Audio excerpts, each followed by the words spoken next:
Hello viewers, welcome to வியோ புக். இன்றைய வகுப்புல 11th ஸ்டாண்டர்ட் பாலிட்டியில 14th லெசனான தமிழகத்தில் அரசியல் வளர்ச்சி குறித்து தான் நம்ம டீட்டெயில்டா பார்க்க போறோம். இந்த லெசன்ல ஆல்ரெடி பார்ட் 1 வீடியோ பார்த்தாச்சு. இது பார்ட் 2 வீடியோ. இந்த லெசனோட ஒரு ஃபர்ஸ்ட் 4 பேஜஸ்ல இருக்கக்கூடிய கண்டென்ட்ட நம்ம லாஸ்ட் கிளாஸ்லயே டீட்டெயில்டா பார்த்தோம். ஒரு சில பாயிண்ட்ஸ்லாம் இங்க புரியாத மாரி இருக்கும். அதுவுமே ஏன் இப்படி குடுத்துருக்காங்கங்கிறத டீட்டெயில்டா பார்த்தோம். இன்கேஸ் நீங்க இன்னும் அந்த வீடியோ கிளாஸ் பார்க்கல அப்படின்னா, அதுக்கான வீடியோ லிங்க் இந்த வீடியோட டிஸ்கிரிப்ஷன்ல குடுத்திருக்கேன். செக் பண்ணிக்கோங்க. லாஸ்ட் கிளாஸ்ல நம்ம நீதி கட்சியுடைய பங்களிப்பு வரைக்கும் பார்த்தோம். சோ இன்னைக்கு ரிமைனிங் இருக்கக்கூடியத பார்க்கலாம். இங்க ஃபர்ஸ்ட் என்ன குடுத்திருக்காங்க அப்படின்னு பாத்தீங்கன்னா, பெரியார் குறித்து குடுத்திருக்காங்க. அதாவது பெரியார் தமிழக அரசியல்ல என்ன பங்களிப்பு செஞ்சாரு அப்படிங்கறத குடுத்திருக்காங்க. இத பாக்குறதுக்கு முன்னாடி ஒரு சின்ன ஹிண்ட், ஒரு டேட்டாவ தெரிஞ்சுட்டு அதுக்கப்புறமா இது பாத்தீங்கன்னா உங்களுக்கு இன்னும் ஈஸியா புரியும். பெரியாருமே ஆரம்ப காலகட்டத்துல இந்திய தேசிய காங்கிரஸ்ல உறுப்பினரா இருந்து பணியாற்றி கொண்டு வந்தவர் தான். 1925ல தான் என்ன பண்ணுவாருன்னா, பெரியார் இந்திய தேசிய காங்கிரஸ்ல இருந்து வெளியேறி சுயமரியாதை அப்படின்னு சொல்லி ஒரு இயக்கத்த தொடங்கியிருப்பாரு. அதுக்கடுத்து 1938ல நீதி கட்சியுடைய தலைவராகவும் பெரியார் அவர்கள் தேர்ந்தெடுக்கப்படுவாங்க. அதுக்கடுத்து இந்த நீதி கட்சி பின்னால 1944ல திராவிடர் கழகம் அப்படின்னு சொல்லி பெயர் மாற்றம் செய்யப்படும். சோ இது எல்லாமே நம்ம 10th ஸ்டாண்டர்ட்ல இருக்கக்கூடிய 10th லெசனான தமிழகத்தில் சமூக மாற்றங்கள் அப்படிங்கிறதுலயே நம்ம பார்த்தோம். சோ இதுல ஒரு முக்கியமான நிகழ்வு என்ன அப்படின்னு பார்த்தீங்கன்னா, 1937ல நடந்தது. அததான் இங்க குடுத்திருக்காங்க. அப்படி என்ன நடந்துச்சு அப்படின்னு பார்த்தீங்கன்னா, 1937ல இந்தியா முழுவதும் தேர்தலானது நடந்துச்சு. அந்த தேர்தல்ல இந்திய தேசிய காங்கிரஸ், அதாவது ஐஎன்சி இந்தியன் நேஷனல் காங்கிரஸ் வந்து பங்கேற்றாங்க. பங்கேற்று இந்தியாவுடைய பல்வேறு இடங்கள்ல போட்டியிட்டு மாபெரும் பெரும்பான்மையோட ஆட்சி அமைச்சாங்க. அந்த ஆட்சி அமைக்கும்போது சென்னை மாகாணத்திலயும் ஐஎன்சி வின் பண்ணாங்க. சென்னை மாகாணத்துல ராஜாஜி தலைமையிலான ஒரு அமைச்சரவைய இந்திய தேசிய காங்கிரஸ் அமைச்சது. சோ இப்ப 1937ல சென்னை மாகாணத்தின் முதலமைச்சராக தேர்ந்தெடுக்கப்பட்டவர் ராஜாஜி அவர்கள். ராஜாஜி பல்வேறு நலத்திட்டங்கள பண்ணிருக்காரு. அதுல அவர் ஒரு சர்ச்சைக்குரிய ஒரு திட்டத்தையும் கொண்டு வராரு. என்ன அப்படின்னா, ஸ்கூல்ல ஹிந்திய கட்டாய பாடமா அறிவிக்கிறாரு.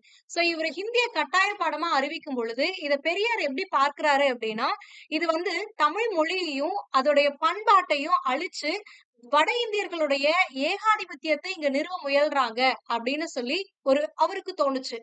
அதே மாரி இத இன்னும் ஒரு பாயிண்ட்ல அவரு பாக்குறாரு. என்னன்னா, ஹிந்தி ஒருவேள இங்க வந்துருச்சு அப்டின்னா, இங்க இருக்கக்கூடிய பிராமணர் அல்லாத சமூகங்கள் இருக்குல்ல, அததான் திராவிடர்கள் அப்படின்னு சொல்றோம். இந்த திராவிடர்கள அடிமைப்படுத்தி, வட இந்தியர்களான அந்த ஆரியர்கள் நம்ம மேல மேலாதிக்கம் செலுத்திருவாங்க அப்படின்னு சொல்லி இவர் நம்புறாரு.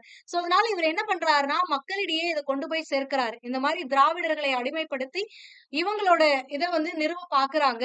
சோ, அதனால ஹிந்திய கட்டாய பாடமா இவங்க அறிவிச்சிருக்கிறத ஏற்றுக்கொள்ளக் கூடாது அப்படின்னு சொல்லி பல்வேறு முயற்சிகள், விழிப்புணர்வுகள மக்களிடையே கொண்டு போய் சேர்க்கிறாரு. இதனால சென்னை மாகாணத்துல இந்தி எதிர்ப்பு போராட்டமானது பல்வேறு இடங்கள்ல நடக்குது. சோ இதற்கு முக்கிய காரணமா இருக்கக்கூடிய பெரியார் அவர்கள் கைது செய்யப்படுறாரு. 1938ல கைது செய்யப்பட்டு சிறையில அடைக்கப்படுறாரு. இதுல முக்கியமான இன்னொரு விஷயம் என்னன்னு பாத்தீங்கன்னா, கிட்டத்தட்ட ஒரு 15 வருஷத்துக்குள்ள இவர 23 முறை சிறை சென்றிருக்காரு. 23 முறை இவர கைது பண்ணி சிறையில அடைச்சிருக்காங்க. அதனால இவருக்கு ஒரு பேரே இருக்கு. என்னன்னா, சிறைப்பறவை. உங்களுக்கு இது கேட்கலாம். சிறைப்பறவை என அழைக்கப்படுபவர் யார் அப்படின்னா, பெரியார் அவர்கள் தான் சிறைப்பறவைன்னு அழைக்கப்படுறார். சோ அப்ப இந்திய எதிர்ப்பு போராட்டத்தின் காரணமாக கைது செய்யப்பட்ட பெரியார் சிறையில் அடைக்கப்படுறாரு. இவர் சிறையில இருக்கும் பொழுதுதான், அதாவது 1938ஆம் ஆண்டு தான் நீதி கட்சியுடைய தலைவராகவும் தேர்ந்தெடுக்கப்படுறாரு.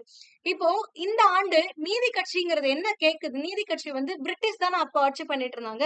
சோ அந்த பிரிட்டிஷ் அரசாங்கத்துக்கிட்ட போய் என்ன கேக்குறாங்க அப்படின்னா, தமிழ்நாடுங்கிறது ஒரு தனி நாடா இருக்கணும் அப்படின்னு சொல்லி ஒரு தீர்மானத்த கொண்டு வராங்க. கொண்டு வந்து தமிழ்நாடுங்கிறது ஒரு தனி நாடா இருக்கணும். அதே மாரி ஆங்கில அரசாங்கத்துக்கு இந்தியாவிற்கான அமைச்சர்ன்னு ஒருத்தர் இருப்பாருல்ல, டைரக்டா கவர்னர் ஜெனரல் இருப்பாருல்ல. சோ அவரோட நேரடி கட்டுப்பாட்டுக்கு கீழ தான் இந்த தமிழ்நாடு இருக்கணுமே தவிர, இங்க ஒரு தனியான ஒரு மாகாண கவர்னர் ஜெனரல வச்சு இது பண்ணக்கூடாது அப்படின்னு சொல்லி ஒரு கோரிக்கையும் விடுக்குறாங்க. இது ஜஸ்ட் தெரிஞ்சுக்கோங்க. இது இம்பார்ட்டன்ட் கிடையாது. நடுவுல எதுக்கு இங்க குடுத்துருக்காங்கன்னே தெரியல. சோ நெக்ஸ்ட் பாத்தீங்க அப்படின்னா, இங்க என்ன அதாவது இது வந்து ஒரு முக்கியமான பங்களிப்பு. இந்த இந்திய எதிர்ப்பு போராட்டம் பெரியாருடைய முக்கியமான பங்களிப்பு. அதனாலதான் இந்திய ஒரு கட்டாய பாடமாக அன்றைய காலகட்டத்துல கொண்டு வர முடியல. 1937ல அமைச்சரவை அமைச்சர் ராஜாஜி அவர்கள் 1939லயே பதவி விலகிடுவாங்க. சோ அதனால அந்த திட்டமானது நடைமுறைப்படுத்தப்பட்டிருக்காது. சோ இந்த ஒரு விஷயம் நடந்ததுக்கு முக்கிய காரணம் என்னன்னா பெரியார் தான். சோ அதனால உங்களுக்கு இங்க குடுத்திருக்காங்க. அதே மாரி 1939ல ராஜாஜி பதவி விலகுனதுக்கான காரணம் என்னன்னா, இந்திய தேசிய காங்கிரஸ் வந்து ஆ அந்த 1937 எலக்ஷன்ல பல்வேறு இடங்கள்ல வெற்றி பெற்று மாபெரும் பெரும்பான்மைய காட்டுனாங்கல்ல. சோ அவங்க மிகப்பெரிய அமைச்சரவை அமைச்சிருப்பாங்க. ஆல்மோஸ்ட் எல்லா மாகாணத்திலயும் அமைச்சிருப்பாங்க. சோ அப்படி இருக்கும்போது 2ஆம் உலகப் போரானது தொடங்கியிருக்கும். 2ஆம் உலகப் போர்ல இந்தியாவுல இருக்கக்கூடிய தலைவர்கள் கிட்ட கேட்காமலேயே ஆங்கில அரசாங்கம் என்ன சொல்லுவாங்க அப்படின்னா, இந்தியா இந்த போர்ல கலந்துக்கும் எங்களுடைய சார்பாக அப்படின்னு சொல்லி அறிவிச்சுருவாங்க. சோ இதற்கு எதிர்ப்பு தெரிவிக்கும் விதமாக ஒரு முடிவுக்கு வராங்க இந்திய தேசிய காங்கிரஸ். என்னன்னா 1937ல நடந்த எலக்ஷன்ல வின் பண்ணி எங்கெங்கெல்லாம் அமைச்சரவை அமைச்சோமோ, அந்த எல்லா கவர்மெண்ட்டையும் ரிசைன் பண்ண சொல்ட்டாங்க. சோ அதனால 1939ல ஐஎன்சி இந்தியால எங்கெங்கெல்லாம் கவர்ன்மெண்ட் ஃபார்ம் பண்ணுச்சோ, எல்லா கவர்ன்மெண்ட்டையும் எல்லா மாகாணங்கள்லயும் தன்னுடைய கவர்ன்மெண்ட்ட ரிசைன் பண்ண சொல்லிட்டாங்க. அதனால ராஜாஜி ரிசைன் பண்ணியிருப்பாரு. And at the same time Chennai மாகாணத்துல இதுவும் ஒரு இஷ்யூவா இருந்துச்சு. ராஜாஜியோடைய பதவி விலகலுக்கு நெருக்கடி குடுத்துக்கிட்டே இருந்தாங்க. இந்திய இவர் திணிச்சு. ஓகேங்களா? One of the reason. Okay. Next பாத்தீங்க அப்படின்னா, இங்க என்ன குடுத்திருக்காங்க அப்படின்னா, நான் முன்னாடியே சொன்னேன். 1925ல தான் இவரு சுயமரியாதை இயக்கத்த ஸ்டார்ட் பண்றாரு. அதுக்கு முன்னாடி இவரு எங்க இருக்காருன்னா, இந்திய தேசிய காங்கிரஸ்ல தான் இருக்காரு. முக்கியமா குறிப்பா சொல்லணும்னா, சென்னை மாகாண காங்கிரஸ்ல பெரியார் வந்து ஒரு முன்னோடியாக இருந்தாரு. சோ இவர் என்ன பண்றாருன்னா, அரசியல்ல பிராமணர்கள் அல்லாத சமூகத்தைச் சேர்ந்தவர்களும் பங்கு கொள்ளணும். சோ அதனால பிரதிநிதித்துவம், அதாவது விகிதாச்சார பிரதிநிதித்துவம் இருக்கணும் அப்படின்னு சொல்லி ஒரு தீர்மானத்த காங்கிரஸ் மாநாட்டுல முன்வைக்கிறாரு. இத காங்கிரஸ் ஏத்துக்கல. ஏன்னா காங்கிரஸ் நான் ஆல்ரெடி சொன்னேன், பிராமணர்கள் ஆதிக்கம் நிறைந்த ஒரு அமைப்பாகத்தான் காங்கிரஸ் இருந்துச்சு. சோ அப்ப பிராமணர் அல்லாதவர்களுக்காக அவங்களுடைய பிரச்சனையை தீர்ப்பதற்காக ஒரு விகிதாச்சார பிரதிநிதித்துவம் வேணும் அப்படின்னு இவர் கொண்டு வர தீர்மானத்தை ஐஎன்சி ஆனது ஏற்றுக்கொள்ளவில்லை. சோ இதனால அதிருப்தி அடைகிறார். அது மட்டும் இல்லாம இதே காலகட்டத்துல தான் வந்து பெரியார் அவர்கள் திருவிதாங்கூர் சமஸ்தானத்துல இருக்கக்கூடிய வைக்கம் அப்படிங்கிற இடத்துல ஒரு சத்தியாகிரக போராட்டத்தையும் நடத்துறாரு. அதாவது ஆலய நுழைவு போராட்டம்னு சொல்லும். ஒரு குறிப்பிட்ட சமூகத்தினரை சேர்ந்தோர் ஒரு பர்ட்டிகுலர் கோவிலுக்குள்ள வரக்கூடாது அப்படின்னு சொல்லி தடை விதிக்கப்பட்டிருந்துச்சு. அதை எதிர்த்து ஒரு சத்தியாகிரக போராட்டத்தை நடத்தி அதன் மூலமாக அங்க இருக்கக்கூடிய அந்த சமூகத்தினர் அந்த கோவிலுக்குள்ள நுழையலாம் அப்படின்னு சொல்லி அந்த உரிமையை பெற்றுக் கொடுத்தாரு. அதனாலதான் இவர் வைக்கம் வீரர்னு அழைக்கப்படுவாரு. சோ நான் ஆல்ரெடி சொன்னதுதான். இந்த விகிதாச்சார பிரதிநிதித்துவத்திற்கு சாதகமாக அந்த தீர்மானத்தை ஐஎன்சி ஏற்றுக்கொள்ளவில்லை. இந்த பல இடங்கள்ல இவர் அத குறிப்பிட்டு சொல்லிக்கிட்டே இருக்காரு. பிராமணர் அல்லாதவர்களுக்கு இப்படிலாம் பிரச்சனை இருக்கு. அவங்களுடைய பிரச்சனைய சரி செய்யணும் அப்படின்னா, அவங்களும் அரசியல்ல ஈடுபடணும். அப்ப அவங்களுக்குன்னு ஒரு இடத்த நீங்க அரசியல்ல குடுக்கணும் அப்படின்னு சொல்லி கேட்டுட்டே இருக்காங்க. அவங்க குடுக்கறதுக்கு ரெடியா இல்ல. சோ ஒரு பாயிண்ட்க்கு மேல அவருக்கு ஓகே, நம்ம சொல்ற எதையுமே நம்மளுக்காக அவங்க ரெடியா இல்ல எதையும் செய்யறதுக்கு அப்படின்னுட்டு அதுல இருந்து வெளியில வருவாரு. இதுல இன்னொரு முக்கியமான விஷயத்தையும் நீங்க நோட் பண்ணணும். இதே காலகட்டத்துல தான், அதாவது இந்த வைக்கம் சத்தியாகிரகம் நடந்துச்சுல்ல, அதுக்கப்புறம் அதே காலகட்டத்துல என்ன நடக்குதுன்னா, சேரன் மாதேவி அப்படின்னு சொல்லி ஒரு குருகுலம் இருக்கும். இந்த குருகுலம் வந்து யாருடைய நிதியினால செயல்படுது அப்படின்னா, இந்திய தேசிய காங்கிரஸ் குடுக்குற நிதியினால தான் இந்த குருகுலமே செயல்படுது. சோ இந்த குருகுலத்துல ஒரு ஜாதி முறை பாகுபாடானது, உணவு அருந்துவதுல ஜாதி முறை பாகுபாடானது இருக்கும். மேல உட்கார்ந்து சாப்பிடக்கூடாது, வெளில உட்கார்ந்து சாப்பிடணும். அந்த மாரிலாம் ஒரு சில ரெஸ்ட்ரிக்ஷன் ஒரு பர்ட்டிகுலர் சமூகத்துக்கு இருக்கும். சோ அத கேள்விப்பட்ட பெரியாருக்கு ரொம்பவே வருத்தம் அடைகிறாரு. இது குறித்தும் போய் அங்க பேசுறாரு. இந்திய தேசிய காங்கிரஸ் கிட்ட பேசுறாரு, பிரச்சாரம் பண்றாரு. இதை எதிர்த்து. ஆனாலும் எதற்கும் செவிமடுக்கவில்லை இந்திய தேசிய காங்கிரஸ். இதனால விரக்தி அடைந்த பெரியார் என்ன பண்றாருன்னா, இந்திய தேசிய காங்கிரஸ்ல இருக்கக்கூடிய அந்த உறுப்பினர் இத வந்து ரிமூவ் பண்ணிட்டு, ரிசைன் பண்ணிட்டு, இவரே தனியா ஒரு இயக்கத்த தோற்றுவிக்கிறாரு. அதுதான் 1925ல இவர் தோற்றுவித்த சுயமரியாதை இயக்கம். இந்த இயக்கம் ரொம்பவே முக்கியமான ஒரு இயக்கம். ஏன் அப்டின்னா, அன்றைய காலகட்டத்துல இயக்கங்கள் தோன்றுனது எதற்காக அப்டின்னா, ஆங்கில அரசாங்கத்தை எதிர்த்து சுதந்திரத்தை பெறுவதற்காக. அதாவது அரசியல்ல ஈடுபட்டு சுதந்திரத்தை பெறுவதற்காகத்தான் பல்வேறு இயக்கங்கள் முக்கிய நோக்கமாக கொண்டு தொடங்கப்பட்டுச்சு. ஆனா இந்த சுயமரியாதை இயக்கம் அரசியலில் பங்கேற்பது அப்படின்ற ஒரு முடிவுக்கே வரல. இவங்க என்ன சொன்னாங்கன்னா, தேர்தல்ல நின்னு வெற்றி பெற்று ஒரு அரசமைச்சு அது மூலியமாலாம் நான் நல்லது செய்ய விரும்பல. இந்த சமூகத்துல என்னென்ன குறைகள் இருக்கோ அதை எல்லாத்தையும் திருத்தறதுக்காக தான் இந்த சுயமரியாதை இயக்கமே தவிர, தேர்தலில் போட்டியிடுவதற்காக அல்ல. அரசியலில் பங்கு கொண்டு விடுதலை பெறுவது இதன் நோக்கம் அல்ல. ஃபர்ஸ்ட் இந்த சமூகத்துல இருக்கக்கூடிய பிரச்சனைகள் நீங்கணும். அதுக்கப்புறமா ஆங்கிலேயர்கிட்ட இருந்து நான் விடுதலை வாங்கிக்கிறேன் அப்படிங்கிற நோக்கத்தோட செயல்பட்டதுதான் இந்த சுயமரியாதை இயக்கம். சோ அப்ப சமூக சீர்திருத்தத்துல தான் இவங்க முக்கியமா பணியாற்றுறாங்க. ஜாதி முறைய ஒழிக்கணும், மாண்பற்ற தன்மைய நீக்கணும், அதே மாரி பெண்கள் மீதான பாலின அடிப்படையிலான தடைகள எல்லாத்தையும் நீக்கணும். அதாவது அன்றைய காலகட்டத்துல பெண்கள் வெளியில வேலைக்கு போக்கூடாது, பெண்கள் படிக்கக்கூடாது, பெண்கள் இத பண்ணக்கூடாது, அத பண்ணக்கூடாது அப்படின்னு பல்வேறு கட்டுப்பாடுகள் இருந்துச்சு. அந்த கட்டுப்பாடுகள்லாம் உடைத்து ஆணும், பெண்ணும் சமம். ஆண் என்ன வேலைய செய்றானோ அத பெண்களும் செய்யலாம். பாலின அடிப்படையில எதையும் வேறுபடுத்தி அவங்கள தடை செய்யக்கூடாது. அப்படின்ற அந்த பாலின தடையை நீக்க வேண்டும் அப்படின்ற ஒரு குறிக்கோளுடனும் இவங்க செயல்பட்டாங்க. இதோடு மட்டும் இல்லாம பல விஷயங்கள்ல இவங்க குறிக்கோள்களா கொண்டு செயல்பட்டாங்க. அதுல ஒண்ணுதான் இந்த பரம்பரை அர்ச்சகர். பரம்பரையா ஒரே குடும்பத்தைச் சேர்ந்தவர் அர்ச்சகராக ஒரு கோவில்ல இருக்கக்கூடிய அந்த உரிமையும் தே த அ தடை செய்யணும் அப்படின்னு சொல்லி பல்வேறு நோக்கங்களுக்காக பல்வேறு பிரச்சாரங்களை மேற்கொண்டு ஒரு சமூக பணியை ஆற்றக்கூடிய ஒரு இயக்கமாகத்தான் இந்த சுயமரியாதை இயக்கமானது செயல்பட்டுச்சு. சுயமரியாதை இயக்கம் வந்து தீவிரமான பிரச்சாரத்த மேற்கொண்டாங்க. எதை எதிர்த்து அப்படின்னு பார்த்தீங்கன்னா, மூட நம்பிக்கைகளை எதிர்த்து. ஏன்னா நம்ம 10த்ல படிக்கும்போதே வந்துட்டு இத குறித்து சொல்லியிருப்போம். சுயமரியாதை இயக்கம் அப்படிங்கிறது பகுத்தறிவு சார்ந்த ஒன்றாக இருக்கணும். இன்றைய காலகட்டத்துடைய அரசியல் சிந்தனை நிறைந்ததாக இந்த சமூகம் மாறணும் அப்படிங்கிறதுக்காக பல பணிகள செஞ்சிருப்பாங்க. சோ அதுதான் இங்க குடுத்திருக்காங்க. அப்ப பகுத்தறிவு நிறைந்ததா இருக்கணும் அப்படின்னா, இங்க இருக்கக்கூடிய மூட நம்பிக்கைகள் என்ன? பழக்கவழக்கங்கள் என்ன? அப்படிங்கிறது மக்களுக்கு புரிய வைக்கணும். சோ இதெல்லாம் ஒண்ணுமே கிடையாது. இதெல்லாம் ஜஸ்ட் மித்து. சோ இதெல்லாம் நம்பி நீங்க இப்படி இருக்கக்கூடாது. பகுத்தறிவோட செயல்படுங்க அப்படின்னு சொல்லி, இந்த சமூகத்தை பகுத்தறிவுடைய ஒரு சமூகமாக மாற்றுவதே ஒரு முக்கிய நோக்கமாக கொண்டு இந்த இயக்கமானது செயல்பட்டுச்சு. பகுத்தறிவற்ற மரபுகளும், சமத்துவமற்ற அப்படின்னா இந்த ஜாதி பாகுபாடுகள்லாம் இல்லாத ஏன்னா சமத்துவம் அப்படின்னா ஜாதி பாகுபாடுகள் இல்லாமல் இருப்பதுதான் சமத்துவம். அப்ப ஜாதி பாகுபாடு பார்க்குறாங்க அப்படின்னா, அது சமத்துவமற்ற ஒரு சமூகமாகத்தான் அன்றைய காலகட்டத்துல இருந்துச்சு. சோ அது எல்லாத்தையும் அ நியாயப்படுத்திக்கிட்டும் இருந்தாங்க. ஒரு சிலர் என்ன பண்ணாங்க அப்டின்னா, இவங்கன்னா இப்படித்தான் இருக்கணும். இந்த ஜாதி பாகுபாடு இருக்கணும். சமத்துவமற்ற சமூகமா தான் இது இருக்கணும். அப்டின்றத நியாயப்படுத்தின அந்த தன்மைகளை எல்லாத்தையும் எதிர்த்து இவர்கள் குரல் கொடுத்தார்கள். அதே நேரங்கள்ல இந்த சுயமரியாதை இயக்கத்துல உறுப்பினர்களா இருந்தவங்க எல்லாருமே, அவங்களுடைய ஜாதி துணை பெயர்கள தொறந்தரணும் அப்டின்னு சொன்னாங்க. அதாவது பேருக்கு பின்னாடி அவங்களுடைய ஜாதி பெயரை போடுவதை இந்த நாடார், வன்னியர் அப்படின்னு போடுறது எல்லாத்தையும் என்ன பண்ணணும் அப்படின்னா, ம் அ எடுத்துறணும் அப்படின்னு சொன்னாங்க. உங்களுடைய ஜாதி பெயர்களை உங்களோட பேர்ல இருந்து துணை பெயராக வைத்திருப்பதை துறக்க வேண்டும். அதே நேரத்துல ஜாதி மத அடையாளங்களை நீங்க எதுவும் அணிஞ்சுக்க கூடாது அப்படின்னு சொல்லி ஒரு ஆணையானது இடப்பட்டது. அதாவது இந்த இயக்கத்துல நீங்க உறுப்பினரா இருக்கணும்னா, உங்களுடைய ஜாதி பெயர எடுத்துக்கணும். அதே நேரத்துல ஜாதி மதம் சார்ந்த அடையாளங்கள நீங்க பயன்படுத்தக் கூடாது அப்படின்னு சொல்லி ஒரு கட்டாயத்த கொண்டு வந்தாங்க. அதுக்கு அடுத்தது இந்த இயக்கம் சுயமரியாதை திருமணங்கள ஆதரிச்சுச்சு. அது என்ன சுயமரியாதை திருமணம் அப்டின்னா, ஜாதி பாக்காம, புரோகிதர் இல்லாம, சம்பிரதாய சடங்குகள் இல்லாம, ஒப்பந்த அடிப்படையிலான திருமணம். அதுதான் வந்து சுயமரியாதை திருமணம். அந்த திருமணத்தை இந்த சுயமரியாதை இயக்கமானது ஆதரிச்சது. சுயமரியாதை இயக்கம் நம்ம ஆல்ரெடி சொன்னோம். பாலின அடிப்படையில பெண்கள தடை செய்யக்கூடாது. பெண்கள் இந்த வேலைய செய்யக்கூடாது அப்டின்லாம் நீங்க தடை பண்ணக்கூடாது அப்டின்னு சொன்னோம். சோ அது ஒரு முக்கிய நோக்கமா கொண்டிருந்துச்சுல்ல. அதுக்காகவும் பல செயல்கள இந்த சுயமரியாதை இயக்கமானது செஞ்சிருக்கு. சோ சுயமரியாதை இயக்கம் வெறுமனே பேருக்கு மட்டும் பெண் உரிமை, பெண் விடுதலை அப்படின்னு போராடல. உண்மையாவே அதுக்காக பல விஷயங்கள இவங்களும் செஞ்சிருக்காங்க.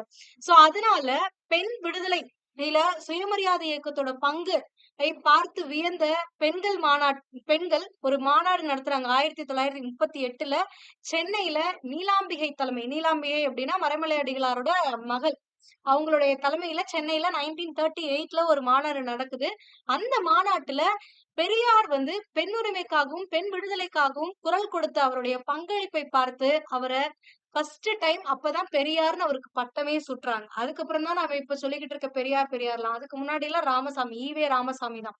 சோ அதுக்கப்புறம் தான் இந்த மாநாட்டுல தான் அவருக்கு பெரியார்ன்னு பட்டம் குடுக்குறாங்க. பெரியார் வந்து இந்த சுயமரியாதை இயக்கத்துடைய குறிக்கோள்கள், கொள்கைகளை மக்களிடையே பிரச்சாரம் செய்வதற்காக பல்வேறு இதழ்களை குடுக்கிறார். அதாவது இந்த சமூகத்தில் இருக்கக்கூடிய மூட நம்பிக்கைகளை ஒழிக்கணும், பகுத்தறிவ வளர்க்கணும். சோ அது குறித்து பிரச்சாரம் செய்யணும். அதுக்குன்னு ஒரு ஊடகம் வேணும். அந்த ஊடகமாக செய்தித்தாள் விளங்குச்சு அன்றைய காலகட்டத்துல. சோ அதனால பல்வேறு செய்தித்தாள்கள வெளியிடுறாரு. அது என்னென்ன அப்படின்னு பார்த்தீங்கன்னா, குடியரசு, புரட்சி, விடுதலை இந்த மாரி அ பே பல்வேறு செய்தித்தாள்களை வெளியிட்டிருக்காரு. இது இயரோட பார்த்துக்கோங்க. இது உங்களுக்கு 10த்ல குடுத்திருப்பாங்க. குடியரசு எப்ப வெளியிட்டாங்க? 1925. புரட்சி எப்ப வெளியிட்டாங்க? விடுதலை எப்ப வெளியிட்டாங்க? அப்படின்னு சொல்லி ரிவோல்ட்ன்னு ஒரு பேப்பர் இருக்கும். அது எப்ப வெளியிட்டாங்க? அப்படிங்கிறதெல்லாம் உங்களுக்கு கிளியரா 10த்ல குடுத்திருப்பாங்க. அத நோட் பண்ணிக்கோங்க. அது ப்ரீவியஸ் இயர்ல அடிக்கடி கேட்கப்பட்ட ஒரு கொஸ்டின். இயரோட மேட்ச் பண்ண சொல்லி. சோ அதனால பாத்துக்கோங்க. நெக்ஸ்ட் சுயமரியாதை இயக்கம் எப்ப தொடங்குச்சுன்னு இவ்ளோ நேரம் பார்த்தோம். 1925ல தொடங்குச்சா? ஆனா இதோட ஃபர்ஸ்ட் மாநாடே எப்ப நடக்குதுன்னா, 1929ல தான் நடக்குது. எங்க நடந்துச்சு அப்படின்னா, செங்கல்பட்டுல நடந்துச்சு. இதுவும் உங்களுக்கு கேட்டிருக்காங்க. முதலாவது சுயமரியாதை மாநாடு எங்கு நடைபெற்றது அப்படின்னு சொல்லி செங்கல்பட்டுல நடந்துச்சு. எந்த இயர் அப்படின்னா 1929ல நடந்துச்சு. ஓகேங்களா? நெக்ஸ்ட் பாத்தீங்க அப்படின்னா எகைன் ராஜாஜி பத்தி தான் குடுத்திருக்காங்க. 1937ல ராஜாஜி சென்னை மாகாணத்துடைய முதலமைச்சராக பதவி ஏற்கிறாரு. சோ காங்கிரஸ் அன்றைய காலகட்டத்துல நடந்த தேர்தல்ல ஒரே ஒரு இடத்த தவிர மற்ற எல்லா இடங்கள்லயும் வெற்றி பெற்றுச்சு. முன்னாடி சொன்னதுதான். மாபெரும் வெற்றிய பெற்றாங்க. சோ அந்த காலகட்டத்துல அதாவது 1937 எலக்ஷன்ல தான் ஐஎன்சி வின் பண்ணதுனால நீதி கட்சி தோல்வி அடைந்துச்சு சென்னை மாகாணத்துல. அன்னைக்கு தோல்வி அடைஞ்ச நீதி கட்சி அதுக்கப்புறம் எழுந்திருக்கவே இல்ல. சோ அதையும் இங்க உங்களுக்கு குடுத்திருக்காங்க. அடுத்து பாத்தீங்க அப்டின்னா, அதிகாரத்திற்கு வந்த உடனே காங்கிரஸ் அரசாங்க பள்ளிக்கூடங்கள்ல இந்தி மொழியை கட்டாய பாடம் நம்ம ஆல்ரெடி பார்த்தோம். சோ அதை எதிர்த்து தான் பெரியார் வந்து இந்தி எதிர்ப்பு போராட்டம் மேற்கொண்டாரு. சோ இந்தி எதிர்ப்பு போராட்டத்தின் காரணமாக 1938ல இவர் சிறையில் அடைக்கப்படுறாரு. சிறையில் அடைக்கப்படும் போது தான் நீதி கட்சி தலைவரா தேர்ந்தெடுக்கப்பட்டாருன்னு பார்த்தோம்ல. இதே காலகட்டத்துல இன்னொரு விஷயமும் இங்க நடந்திருக்கும். என்னன்னா, இது வந்து நம்ம ஆல்ரெடி பார்த்தது. 1939ல ராஜாஜி பதவி விலகிடுவாரு. இதுக்கு மெயின் ரீசன் என்னன்னா, 1939ல இந்தியன் நேஷனல் காங்கிரஸ் ஒட்டுமொத்தமா பதவி விலக சொன்னுச்சு. இந்தியால எங்கெங்கெல்லாம் அது அமைச்சரவை அமைச்சுச்சோ, எல்லா கவர்மெண்ட்டையுமே விலக சொன்னாங்க. காரணம் 2ஆம் உலகப் போர்ல இந்தியா பங்கு கொள்ளும்னு இந்திய தலைவர்கள் கிட்ட அனுமதி கேட்காமலே ஆங்கில அரசாங்கம் அறிவிச்சதுதான். ஓகேங்களா? அதுக்காக தான் பதவி விலகுனாங்க எல்லாரும். ஆனா அதே காலகட்டத்துல ராஜாஜி பதவி விலகணும்னு சென்னை மாகாணத்துல மிகப்பெரிய போராட்டங்கள் நடந்துகிட்டு இருந்துச்சு. இந்திய அவர் கட்டாய பாடமா திணிச்சது காரணமா. ஓகேங்களா? நெக்ஸ்ட் இந்த பீரியட்ல இன்னொரு விஷயம் நடக்குது. என்னன்னா, பெரியாருக்கும் சிங்காரவேலர் அவர்களுக்கும் நெருக்கமான பழக்கமானது ஏற்படுது. ஃபர்ஸ்ட் சிங்காரவேலர் அப்படிங்கிறவர் யார் அப்படிங்கறத தெரிஞ்சுக்கணும். அதுக்கு முன்னாடி இங்க ஒரு பாயிண்ட் ஜஸ்ட் சிம்பிளா குடுத்திருப்பாங்க. அத டீடைல்டா நோட் பண்ணி வச்சுக்கோங்க. உங்களுக்கு இது ரொம்ப இம்பார்ட்டன்ட். ப்ரீவியஸ் இயர்ல கேட்டிருக்காங்க. என்னன்னா, 1925ல கான்பூர்ல ஒரு மாநாடு நடக்கும். அந்த மாநாட்டுல எம்.என். ராய், எஸ்.வி. காட்டே, முஷாபர் அகமது இன்னும் பல பேர் சேர்ந்து ஒரு கட்சியை உருவாக்குறாங்க. அந்த கட்சி பேரு தான் என்னன்னா, பொது உடைமை கட்சி. இன்றைய காலகட்டத்துல நம்ம சொல்றோம்ல, கம்யூனிஸ்ட் கட்சின்னு சொல்றோம்ல, அந்த கம்யூனிஸ்ட் கட்சி தான் இந்த பொது உடைமை கட்சி. இந்த பொது உடைமை கட்சியில ஒரு உறுப்பினராக சேர்ந்து மிக பெரும் பங்களிப்பு செய்தவர் யார் அப்படின்னா, சென்னை மாகாணத்தைச் சேர்ந்த எம். சிங்காரவேலர் அவர்கள். ஓகேங்களா? இவரு சமத்துவத்தை ஆயுதமாக எடுத்து இந்த சமூகத்தை திருத்தணும் அப்படின்னு நினைச்சவர். சோ அப்படிப்பட்ட இவரோடு பெரியாருக்கு இந்த காலகட்டத்துல தான் வந்து தொடர்பானது ஏற்படுது. 1932ல பெரியாரும் சிங்காரவேலரும் சேர்ந்து ஒரு திட்டத்தை அறிவிக்கிறாங்க. என்ன திட்டம் அப்படின்னு பாத்தீங்கன்னா, அதுக்கு பேரு ஈரோடு திட்டம். இதையும் நோட் பண்ணிக்கோங்க. இந்த இயரையும் நோட் பண்ணிக்கோங்க. உங்களுக்கு புக்ல குடுக்கல. 1932ல ஈரோடு பிளான் அப்படிங்கறத பெரியாரும் சிங்காரவேலரும் இணைந்து செயல்படுத்துறாங்க. அந்த திட்டம் ஆக்சுவலி அதோட நோக்கம் என்ன அப்படின்னு பாத்தீங்கன்னா, சுயமரியாதை இயக்கத்தோட இந்த சோசியலிச கருத்துக்கள் இருக்குல்ல, அதோட இணைந்து சுயமரியாதை இயக்கம் செயல்படும். ஆனா இதுக்கு முன்னாடி வரைக்கும் வெறும் பகுத்தறிவுன்னு பார்த்துட்டு இருந்தோம்ல. சோ இப்ப சோசியலிச கருத்துக்கள், பொது உடைமை கருத்துக்களோட சேர்த்து சுயமரியாதை இயக்கமானது செயல்படும். அதே நேரத்துல பொது உடைமை கருத்துக்கள் சுயமரியாதை இயக்கம் எதுக்காக ஆரம்பிச்சாங்க? பிராமணர் அல்லாதவர்களுடைய நலன்களை பாதுகாப்பதற்காகவும், அதாவது அவங்களுடைய பிரச்சனைகளை தீர்க்கணும். அதே மாதிரி சமூகத்துல இருக்கக்கூடிய மூட நம்பிக்கைகள் இந்த மாதிரி விஷயங்களை கலைக்கிறதுக்காகணுமா? சோ பெரியார் ஏன் ஐஎன்சில இருந்து வெளில வந்தாரு? இந்த பிரச்சனையெல்லாம் அவங்க காது கொடுத்து கேட்கல. அதனாலதானே. சோ அப்ப பெரியார் என்ன சொல்றாருன்னா, இந்த ஈரோடு பிளான் படி அவங்களோட நோக்கம் என்னன்னா, ஐஎன்சியை எதிர்க்கணும் அப்படின்றாங்க. அதுக்கு அடுத்தது ஐஎன்சியால தோற்கடிக்கப்பட்ட நீதி கட்சிக்கு இந்த ஈரோடு திட்டத்துல பெரியாரும் சிங்காரவேலரும் என்ன பண்றாங்கன்னா ஆதரவு தராங்க. ஏன் ஆதரவு தராங்க அப்படின்னா, நீதி கட்சி ஒரு ஒப்புதல் அளிக்கிறாங்க பெரியார் கிட்ட. என்னன்னா 1938லயே தான் பெரியார் வந்து நீதி கட்சியோட தலைவரா சேர்க்கப்பட்டாருல்ல, தேர்ந்தெடுக்கப்பட்டாருல்ல. சோ அப்ப நீதி கட்சியை சார்ந்த உறுப்பினர்கள் இணைந்ததுக்கு அப்புறமா அவங்க என்ன சொல்றாங்கன்னா, விகிதாச்சார பிரதிநிதித்துவத்த அமல்படுத்துவோம். நாங்க ஆட்சிக்கு வந்தா அதுக்கு நாங்க ஒப்புதல் அளிக்கிறோம். ஏன் மேம் பெரியாரே எலக்ஷன்ல நிக்க கூடாதா? நான் ஸ்டார்ட்டிங்லயே சொன்னேன். சுயமரியாதை இயக்கம் அரசியல் நோக்கத்தோடு தொடங்கப்பட்டதல்ல. சமூகத்தை சீர்திருத்தக்கூடிய ஒரு இயக்கமாக மட்டும் தான் செயல்பட்டுச்சு. ஆனா 1938ல நீதி கட்சியுடைய தலைவரா பெரியார் தேர்ந்தெடுக்கப்பட்டதுக்கு காரணமாக நீதி கட்சி ஒரு ஒப்புதலை பெரியாருக்கு அளிக்கிறாங்க. அதனால பெரியார் வந்து இந்த ஈரோடு திட்டத்தின்படி நீதி கட்சிக்கு ஆதரவு அளிக்கிறார். புரிஞ்சுங்களா? சோ இவ்வளவுதான். சுயமரியாதை இயக்கத்தோட நோக்கங்கள் பலமுறை சொல்லியாச்சு. மறுபடியும் இதை ரிப்பீட் பண்ண வேணாம். ஜஸ்ட் ஒன்ஸ் மட்டும் தெரிஞ்சுக்கோங்க. பகுத்துறை உடையதாக இந்த சமுதாயத்தை மாத்தணும். அதுக்கு அடுத்தது நம்மளுடைய தமிழ் கலாச்சாரம் தமிழ் பண்பாட்டிலையும் சிறப்புகள் மிகுந்து இருக்கு. ஒரு சில மூட நம்பிக்கைகள் இருந்தாலும் மிகுந்த சிறப்புகள் நம்மளுடைய கலாச்சாரத்திலயும் இருக்கு. அப்ப பண்டைய தமிழ் பண்பாட்டினை இவங்களுக்கு கற்பிக்கணும். ஏன்னா மறந்து போயிட்டாங்க. நம்மளுடைய பண்பாடு என்னங்கிறதையும் மறந்து போயிட்டாங்க. சோ அதனால அத அவங்களுக்கு கற்பிக்கணும். திராவிட சமூகத்தை காப்பாத்தணும். இந்த ஆரிய பண்பாட்டுல இருந்து இந்த வட இந்தியர்கள் கிட்ட இருந்து இந்த தென்னிந்தியத்தை மக்களை காப்பாற்ற வேண்டும். அவங்களுடைய ஆதிக்கம் நிறைந்ததாக இந்த சமூகம் இருந்துடக்கூடாது. அப்ப அவங்க கிட்ட இருந்து இந்த சமூகத்தை காப்பாத்தணும். மூட நம்பிக்கைகளை ஒழிக்கணும். இந்து மதத்தை சீர்திருத்தணும். இந்து மதத்துல இருக்கக்கூடிய ஒரு சில தவறான மூட நம்பிக்கைகள் எல்லாத்தையும் ஒழிக்கணும். பிராமணர்கள் வந்து இங்க ஆதிக்கம் செலுத்திட்டு இருக்காங்க. இப்ப வந்தவன் வரலாம். அவனுக்கு முன்னாடியே நம்ம பாட்டெல்லாம் வாழ்ந்துட்டு இருந்திருக்கான். அப்ப அவங்களுடைய பண்பாட்டை இங்க சொல்லி இந்த பிராமணர்களுடைய ஆதிக்கத்தை இங்க குறைக்கணும். அவங்களுடைய செல்வாக்கை குறைக்கணும் அப்படிங்கறதுதான் முக்கியமான நோக்கங்களாக கொண்டு இந்த சுயமரியாதை இயக்கமானது நடைபெற்றது. சுயமரியாதை திருமணங்களை ஆதரித்தது. சுயமரியாதை திருமணங்கள் அப்படின்னா புரோகிதர்களா யார் அந்த காலத்துல இருந்தாங்க? பிராமணர்கள். பிராமணர்கள் அல்லாத ஒரு பிராமணர்கள் ஆதிக்கம் அல்லாத ஒரு சமூகத்தை உருவாக்கணும்னு தானே சுயமரியாதை இயக்கம் நோக்கமா கொண்டிருந்தாங்க. அப்படிங்கும்போது அவங்கள வச்சு பண்ணக்கூடிய கல்யாணம் வேணாம். புரோகிதர் இல்லாத திருமணங்களை நம்ம ஆதரிப்போம் அப்படின்னு சொல்லி சுயமரியாதை திருமணங்களை ஆதரித்தாங்க. ஓகேவா? அடுத்தது நீதி கட்சி 1937ல நடந்த எலெக்ஷன்ல ஐஎன்சி கிட்ட தோத்து போச்சுன்னு பார்த்தோமா? இது தோத்ததுக்கு நிறைய காரணங்கள் இருக்கு. முதல் காரணம் என்ன அப்படின்னா, நீதி கட்சி அப்படிங்கிறது ஒடுக்கப்பட்ட மற்றும் சிறுபான்மை மக்களுக்காக உருவாக்கப்பட்ட ஒரு கட்சின்னு சொல்லலாம். இன்னும் சொல்ல போனா பிராமணர் அல்லாத சமூகத்தை சேர்ந்தவர்களின் பிரச்சனைகளை களைவதற்காக உருவாக்கப்பட்ட ஒரு அமைப்பு தான் நீதி கட்சி. அந்த நீதி கட்சி யாருக்காக உருவாக்குனாங்களோ அவங்களுடைய ஆதரவையே போக போக அவங்க 1920லயே ஆட்சி அமைச்சாங்க. ஆனா 1929 காலகட்டங்கள்ல எல்லாம் நீதி கட்சி மக்களிடையே ஆதரவு இழந்துட்டாங்க. சோ அது one of the main reason. Next பாத்தீங்க அப்படின்னா இதே காலகட்டத்துல 1938ல தான் பெரியார் வந்து நீதி கட்சியுடைய தலைவரா தேர்ந்தெடுக்கப்பட்டாரு. அப்ப 1920ல இருந்து 1937 வரைக்கும் நீதி கட்சி வந்து பெரும்பான்மையான காலங்கள்ல ஆட்சி அமைச்சிருந்திருக்கு. சோ அப்ப அந்த காலகட்டத்துல நீதி கட்சியோட பெரியார் ஜாயின் பண்ணல. அப்போ அந்த டியூரேஷன்ல என்ன ஆகுதுன்னா, பெரியார் இந்த சமூகத்தை திருத்துவதற்காக பல்வேறு போராட்டங்களை முன்னெடுத்திருக்காரு. பல்வேறு பிரச்சாரங்களை செஞ்சிருக்காரு. 1925லயே அவர் சுயமரியாதை இயக்கத்தை ஆரம்பிச்சதுல இருந்தே பண்ணிட்டு இருந்திருக்காரு. சோ அப்ப அவரோட வளர்ச்சி நீதி கட்சியை பாதிக்குது. அதுதான் இங்க கொடுத்திருக்காங்க. பெரியாரின் தலைமையில் இருந்த சுயமரியாதை இயக்கம் மிகவும் புரட்சிகரமான சீர்திருத்த இயக்கமாக மாறுது.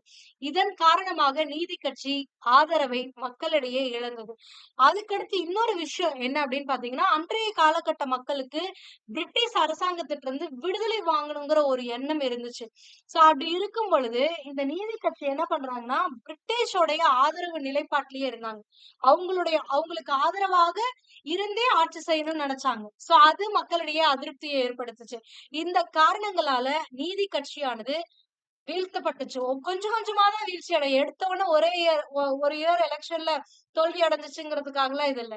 சோ அப்படி பார்த்தா 1926 எலெக்ஷன்லயே சுயராஜ்ய கட்சி வின் பண்ணிருக்கும். நீதி கட்சி அப்பயே தோத்துருச்சு. அதுக்கப்புறம் 1934 எலெக்ஷன்லயும் தோத்துருவாங்க. ஆனா வந்துட்டு அவங்க ஆட்சி அமைக்க ஐஎன்சி ஆட்சி அமைக்க மறுத்ததுனால மறுபடியும் சட்டமறுப்பு இயக்கத்தின் காரணமாக அவங்க வந்து ஆட்சி அமைக்க மறுத்துருவாங்க ஐஎன்சி. சோ அதனால அந்த காலகட்டத்துல நீதி கட்சி 1934லயும் வந்து ஆட்சி அமைச்சிருக்கோம். அதுக்கப்புறம் 37ல நாங்களே ஆட்சி அமைச்சுக்கிறோம். ஐஎன்சியை வின் பண்ணி ஐஎன்சியை ஆட்சி அமைச்சிருப்பாங்க. சோ அப்படி பார்த்தா பல்வேறு தோல்விகளை கண்டிருக்கு. அங்க ஆட்சி அமைக்க ஆள் இல்லைங்கிறதுனால இவங்க அமைச்சுக்கிட்டாங்க. வேற ஒண்ணும் கிடையாது. ஆனா அவங்களுக்கு வந்து 1926க்கு அப்புறமே நீதி கட்சியுடைய செல்வாக்கானது மக்களிடையே குறைஞ்சிருச்சு. அதுதான் உண்மை. அதற்கு முக்கிய காரணம் பெரியாரு. அப்படிப்பட்ட பெரியாரை பின்னால நீதி கட்சியுடைய தலைவராகவும் தேர்ந்தெடுக்கப்பட்டார். ஓகேங்களா? சோ இவ்வளவுதான். அதுக்கு அடுத்து பாத்தீங்கன்னா இந்தி எதிர்ப்பு போராட்டம் குறித்து கொடுத்திருக்காங்க. நம்ம இது குறித்து ஆல்ரெடி பார்த்தாச்சு. 1937 ராஜாஜி சென்னை மாகாணத்தின் முதலமைச்சராக தேர்ந்தெடுக்கப்படுகிறார். இவ்வாறு தேர்ந்தெடுக்கப்பட்ட ராஜாஜி அவர்கள் இந்தியை கட்டாய பாடமாக பள்ளிகளில் அறிமுகப்படுத்துறாரு. அதை எதிர்த்து பல்வேறு போராட்டங்கள் நடக்குது. அதன் காரணமாக இந்த முயற்சியானது கைவிடப்படுது. இதற்கு மெயின் காரணம் 1939ல ஐஎன்சி பதவி விலகல் தான். வேற ஒண்ணுமே இல்லை. சோ ஐஎன்சி பதவி விலகுதுன்னா 2ஆம் உலகப் போர். முன்னாடி சொன்னதுதான். அதுல ஆங்கிலேயர்கள் நம்மளுடைய ஒப்புதலை கேட்காமல அறிவிச்சதுனால இந்திய தேசிய காங்கிரஸ் அனைத்து அமைச்சரவையும் கலைக்க உத்தரவிட்டது. அதன் பேரில் சென்னை மாகாணத்திலும் ஐஎன்சி அமைத்த அமைச்சரவையை கலைத்தது. அதே நேரத்துலதான் இந்த பிரச்சனையும் நடந்தது. ஓகேங்களா? சோ 1937ல ஆட்சி அமைச்சர் ராஜாஜி நம்மளுக்கு எதுவுமே பண்ணலையா அப்படின்னு கேட்டீங்கன்னா நிறைய நல்ல விஷயங்களையும் பண்ணிருக்காங்க. அததான் இங்க லிஸ்ட் அவுட் பண்ணிருக்காங்க. உங்களுக்கு இந்த ஆக்டோட இயரோட கொடுத்திருக்கேன். சோ இதை நோட் பண்ணி வச்சுக்கோங்க. இது ரொம்பவே இம்பார்ட்டன்ட். என்ன அப்படின்னு பாத்தீங்கன்னா முழுமையான மதுவிலக்கு அப்படிங்கிற ஒரு விஷயத்த ராஜாஜி 1937ல கொண்டு வராரு. மெட்ராஸ் ப்ராகிபிஷன் ஆக்ட், அதாவது மதராஸ் தடை சட்டம் அப்படின்னு சொல்லி 1937ல கொண்டு வருவாரு. சோ இந்த மதராஸ் தடை சட்டத்தின் படி என்னன்னா எல்லா இடங்கள்லயும் வந்து மது விற்பனை லிக்வர் வந்து விநியோகிக்கிறத தடை செய்யணும்னு கொண்டு வராங்க. இது முதல்ல எங்க அறிமுகப்படுத்தப்பட்டுச்சு அப்படின்னா 1937ல சேலம் ஜில்லாலதான் ஃபர்ஸ்ட் டைம் என்ன பண்றாங்க அப்படின்னா இந்த மதுவிலக்கு திட்டத்தை அறிமுகப்படுத்துறாங்க. அதுக்கப்புறமா படிப்படியா மத்த மாவட்டங்கள்லயும் வந்து கொண்டு வந்தாங்க. ஓகேங்களா? இது ரொம்ப இம்பார்ட்டன்ட். இந்த இயர் முக்கியம். ஃபர்ஸ்ட் எங்க அறிமுகப்படுத்துறாங்கிறது முக்கியம். சேலத்துலதான் ஃபர்ஸ்ட் அறிமுகப்படுத்தினாங்க. அதுக்கு அடுத்து பாத்தீங்க அப்படின்னா ஜமீன்தாரி ஒழிப்பு முறைக்கான ஒழிப்பை நடைமுறைப்படுத்தினார். இது எப்படி அப்படின்னு பாத்தீங்கன்னா அந்த காலகட்டத்துல நிலங்களை குத்தகைக்கு விட்டு ஜமீன்தார்கள் நல்லா சொகுசா வாழ்ந்தாங்க. சோ அப்படி குத்தகைக்கு விடும்போதோ சரி அல்லது ஜமீன்தார்கள் மற்ற விவசாயிகளுக்கு கடன் கொடுத்து அவங்களுடைய நிலங்களை பறிச்சுக்கிட்டாங்க. சோ அப்படி பறிக்கும் பொழுது அவங்களால அந்த கடனை திருப்பி செலுத்த முடியாது. அதனாலதான் அந்த நிலங்களை இவங்க பறிச்சுக்கிட்டாங்க. சோ அப்ப அவங்க கடன் கொடுத்து அதிக அளவு வட்டி வசூலிச்சதுனாலதான் அவங்களால அந்த வட்டியை திருப்பி செலுத்த முடியாம நிலத்தை அவங்களிடம் ஒப்படைக்குமாறு ஆணுச்சு. சோ அப்ப விவசாயிகளுடைய கண்ணீரை துடைப்பதற்காக ராஜாஜி அவர்கள் ஒரு திட்டத்தை கொண்டு வராரு. என்னன்னா கல்ச்சுரல் டெப்ட் ரிலீஃப் ஆக்ட் அப்படின்னு கொண்டு வராரு. அதாவது இந்த மாதிரி விவசாய கடன் வாங்கி தன்னுடைய நிலத்தை கடனை கட்ட முடியாம நிலத்தை ஜமீன்தார்கள் கிட்ட இழந்து விவசாயிகள் கஷ்டப்படுறாங்க. அதனால கடன் கொடுத்தீங்கன்னா அதுக்கு வட்டி விதிக்கிறீங்கல்ல அந்த வட்டியோட விகிதத்தை வந்து குறைக்கணும். எவ்வளவு பெர்சன்டேஜ் வந்து கம்மி பண்ணி அதாவது வட்டி கம்மியா வாங்கணும்னு உத்தரவிடுறாங்க. சோ அதன்படி விவசாயிகளுடைய பிரச்சனையானது கலைக்கப்படுது. ஒரு கட்டத்துல அது ஜமீன்தாரி முறை ஒழிக்கிறதுக்கான ஒரு இதாவும் இந்த ஆக்ட் ஆனது செயல்படுது. அதுக்கு அடுத்தது ஒடுக்கப்பட்டோர் ஆலய நுழைவு இருக்கும் தடையை நீக்குவதற்கும் சட்டம் கொண்டு வந்தார். அது என்ன ஆக்ட் அப்படின்னு பாத்தீங்கன்னா temple entry authorization and indemnity act 1939ல கொண்டு வராங்க. இந்த ஆக்டோட இயர்ஸ் எல்லாம் பாத்துக்கோங்க, ரொம்ப இம்பார்ட்டன்ட். இது 1939ல கொண்டு வராங்க. சோ 1939ல இது கொண்டு வந்ததுனால எந்த கோவிலையும் எந்த சமூகத்தை சார்ந்தவர்களும் போலாம். யாரையும் நீங்க ஒரு பர்டிகுலர் சமூகம் இன்னொரு சமூகத்தை வந்து தடை செய்யக்கூடாது அப்படின்னு சொல்லி கவர்மெண்ட் ஒரு ஆணைய பாஸ் பண்றாங்க. அதுதான் இந்த 1939 ஆக்ட். ஓகேங்களா? அதுக்கு அடுத்தது இவங்க பண்ண ஒரே ஒரு விஷயம் என்னன்னா இந்தி மொழியை கட்டாய பாடமா அறிமுகப்படுத்துறதுதான். சோ இதனால பல்வேறு பள்ளிக்கூடங்கள்ல மாணவர்கள் படிக்க வரல. பள்ளிக்கூடங்கள் மூடுவதற்கும் அது ஒரு காரணமாக அமைஞ்சிச்சு. சோ அதனாலதான் பல்வேறு எதிர்ப்புகளானது நடந்துச்சு. சோ இது நாள் வரைக்கும் இந்திய தேசிய காங்கிரஸ் மேல மிகுந்த நம்பிக்கை கொண்டிருந்த பல பேருக்கு இந்த இந்தி திணிப்பானது ஒரு மிகப்பெரிய வருத்தத்தை அளித்ததன் காரணமாக எல்லாருமே அங்கிருந்து விலகுற மாதிரியும் ஆச்சு. சோ அதுல முக்கியமா பாத்தீங்கன்னா இந்த சுயமரியாதைக்காரர்கள், தேசியவாதிகளான மறைமலை அடிகள் போன்றோரை இந்த இந்தி திணிப்பானது ஆத்திரமடையச்சு. ஏன்னா மறைமலை அடிகள்லாம் என்ன சொன்னாருன்னா தனித்தமிழ் இயக்கத்தோட தந்தைன்னு அழைக்கப்படுறாரு.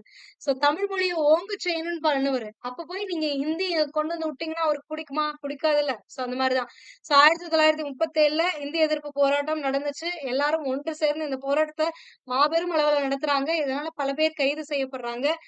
பெரியாரும் கைது செய்யப்பட்டு சிறையில் அடைக்கிறார். பின்னால என்ன நடந்துச்சு அப்படின்னு பாத்தீங்கன்னா 1944ல சேலத்துல ஒரு மாநாடு நடக்குது. அந்த சேலம் மாநாட்டுலதான் 1938லயே நீதி கட்சி தலைவரா தேர்ந்தெடுக்கப்பட்டாரு இல்ல பெரியாரு. அந்த நீதி கட்சியோட பேரை சி.என். அண்ணாதுரை, அண்ணான்னு அழைக்கப்படக்கூடிய சி.என். அண்ணாதுரை அவர்கள் திராவிடர் கழகம் அப்படின்னு சொல்லி பேர் மாத்துறாரு. திகா அப்படின்னு மாத்துறாரு. இது 1949ல இங்க இருந்து, அதாவது இது வந்து என்ன ஆகும்னா, அண்ணாக்கும் இது பிரச்சனையாகும். கருணாநிதிக்கும். சோ அதுக்கப்புறமா திராவிட முன்னேற்ற கழகம், சாரி, அண்ணாக்கும் கருணாநிதிக்கும் பிரச்சனை இல்ல. அண்ணாக்கும் பெரியாருக்கும் பிரச்சனையாகும். சோ அதனால அதுக்கு முன்னாடி வரைக்கும் பெரியார் கூட இருந்த அண்ணாதுரை அவர்கள் என்ன பண்ணுவாங்கன்னா, 1949ல திராவிட முன்னேற்ற கழகம் அப்படின்னு சொல்லி ஒரு தனி கட்சி ஆரம்பிச்சுட்டு போயிடுவாரு. ஓகேங்களா? பட் அதுக்கு முன்னாடி வரைக்கும் 1949க்கு முன்னாடி வரைக்கும் அவர் பெரியாரோட தான் இணைந்து செயல்பட்டுட்டு இருந்திருப்பார். ஓகே. சோ 1944 சேலம்ல நடைபெற்ற மாநாட்டில் தான் நீதி கட்சியுடைய பெயரானது ஆ திராவிடர் கழகம் அப்படின்னு அறிவிக்கப்படுது. இத அறிவித்தவர் யாருன்னா, சி.என். அண்ணாதுரை தான். சோ இந்த திராவிடர் கழகம் என்ன பண்ணுது அப்படின்னா, திராவிட நாடு பெரியார் என்ன பண்றாருன்னா, திராவிட நாடு அப்படின்னு சொல்லி ஒரு மாநாட்ட கூட்டுறாரு. கூட்டி திராவிடர்களுக்குன்னு ஒரு தனி நாடு இருக்கணும். அந்த நாடு திராவிட நாடு அப்படின்னு சொல்லி ஒரு கோரிக்கை வைக்கிறாரு. இத அந்த கட்சியில இருக்கக்கூடிய பல பேர் வந்து ஆதரிக்கிறாங்க. பல பேர் வந்து ஆதரவு இல்லாமலும் இருக்கு. ஒரு ஒருமித்த கருத்தாக அந்த காலகட்டத்துல செயல்படல. அதாவது அந்த நீதி கட்சி திராவிடர் கழகம்னு பெயர் மாத்துனாங்கல்ல, அந்த கட்சியில இருக்கக்கூடிய ஒரு சிலர் இத ஆதரிச்சாங்க. திராவிட நாடு திராவிடர்களுக்கேங்கிறத ஆதரிச்சாங்க. ஒரு சிலர் அத எதிர்க்கவும் செஞ்சாங்க. ஒரு முரண்பாடானதா இருந்துச்சு.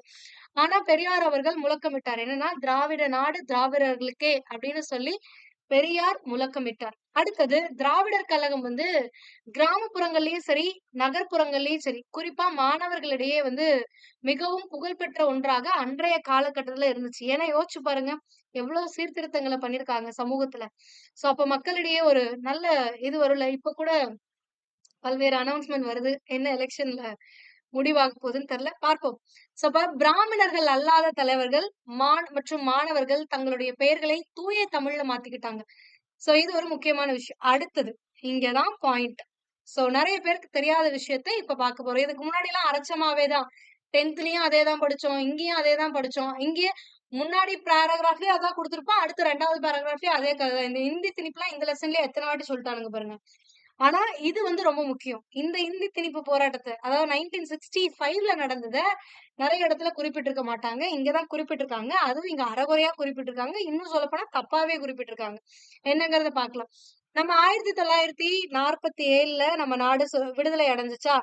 சோ 1950ல நம்ம நாடு குடியரசு நாடா அறிவிக்கப்பட்டுச்சு. காரணம் என்ன அப்டின்னா, நம்மளுக்குன்னு ஒரு அரசியலமைப்பு உருவாக்கி, அந்த அரசியலமைப்பின்படி தான் இனிமேட்டு ஆட்சி நடக்கணும் அப்டின்னு சொல்லி 1950ல அனௌன்ஸ் பண்ணாங்க. சோ அதனால தான் 26 ஜான்வரி 1950 வந்து குடியரசு தின விழாவா நம்ம கொண்டாடுறோம்.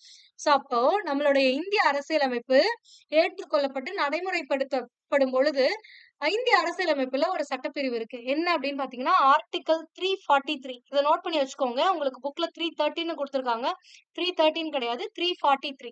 இந்த 343 சட்ட உறுப்பு, இந்திய அரசியலமைப்பு சட்டம் சட்ட உறுப்பு 343 என்ன சொல்லும் அப்படின்னா, இந்தியாவுடைய அலுவல் மொழியாக, அதாவது இந்திய நாட்டுடைய அலுவல் மொழியாக ஹிந்தி இருக்கும் அப்படின்னு சொல்றாங்க. அப்ப ஹிந்தி இருக்கும் அப்படின்னா, மத்த லாங்குவேஜ் பேசுற மாகாணம்லாம், இப்ப சென்னை மாகாணத்துல ஹிந்தியே கிடையாது. தெலுங்கு, கன்னடம், தமிழு, மலையாளம் அதெல்லாம் தான் இருந்துச்சு 1950ல. சோ அப்படி இருக்கும்போது, ஹிந்தி பேசாத மற்ற மாநிலங்கள் என்ன செய்யணும் அப்படின்னு ஒரு கேள்வி வரும்பொழுது, இந்த ஆர்டிக்கில்லயே என்ன மென்ஷன் பண்றாங்க அப்படின்னா, ஹிந்தியோட அடிஷனலா இங்கிலீஷும் வந்து ஒரு 15 இயர்ஸ்க்கு இருக்கலாம் அப்படின்னு சொல்லி ஒரு இத கொண்டு வராங்க. அதாவது 15 ஆண்டுகளுக்கு. இந்த இந்திய அரசியலமைப்பு சட்டம் உருவாக்கப்பட்டு 15 ஆண்டுகள். அப்ப 1950ல நடைமுறைப்படுத்தப்பட்டுச்சா, அங்கிருந்து ஒரு 15 வருஷம் அப்படின்னா 1965 வரைக்கும் இங்கிலீஷும் இந்திய நாட்டுடைய அலுவல் மொழியாக இருக்கலாம் அப்படின்னு சொல்லி இந்த சட்ட உறுப்பு 343 சொல்லுது. புரியுதுங்களா நான் என்ன சொல்றேன்னு? 1950ல இந்திய அரசியலமைப்பு சட்டத்தின் சட்ட உறுப்பு 343 என்ன கூறுது அப்படின்னா, இந்திய நாட்டின் அலுவல் மொழியாக இந்தி இருக்கும். கூடுதலாக, இந்த வேர்ட் ரொம்ப முக்கியம். அடிஷனல், ஓகேங்களா? கூடுதலாக ஹிந்தி பேசாத மாநிலங்களுக்காக ஆங்கிலம் அடுத்த 15 ஆண்டுகளுக்கு ஆட்சி மொழியாக இருக்கலாம். அலுவல் மொழியாக இருக்கலாம் அப்படின்னு சொல்லி இந்த ஆர்டிக்கல் சொல்லுது. சோ அப்ப இந்த ஆர்டிக்கல் படி இங்கிலீஷ் எப்ப எக்ஸ்பைரி ஆகுதுன்னா 1965ல எக்ஸ்பைரி ஆகுது. இதுதான் இங்க கொடுத்திருக்கக்கூடிய கண்டென்ட். சோ இப்ப இதுக்கும் 1965 ஜான் 26, அதாவது 1965 ஜான் 25 வரைக்கும் இந்த 343 படி ஆங்கிலம் அலுவல் மொழியாக இந்தியால இருக்கலாம். அப்ப இதுக்கு அடுத்த நாள் 26th ஜான் அலுவல் மொழியா இங்கிலீஷ் இருக்க முடியாது. சோ இதுதான் இந்த ஆர்டிக்கல் படி சொல்லுது. சோ இந்த ஆர்டிக்கலுக்கு முன்னாடியே 1963ல என்ன நடக்குதுன்னா, 1963ல ஜவஹர்லால் நேரு அவர்கள் இந்திய தாய் திருநாட்டுடைய பாரத பிரதமராக இருக்கிறாரு.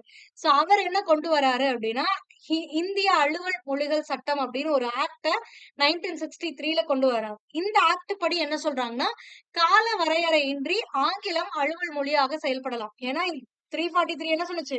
1965 வரைக்கும் தான் சொன்னுச்சு. ஆனா இந்த மொழி அலுவல இந்திய அலுவல் மொழி சட்டத்தின்படி ஜவஹர்லால் நேரு அவர்கள் என்ன சொல்றாருன்னா, ஹிந்தி எப்பயுமே இருக்கும். அதோட இங்கிலீஷும் எப்ப வேணாலும் இருக்கலாம். ஏன்னா ஹிந்தி பேசாத மாநிலங்கள் என்ன பண்ணும்?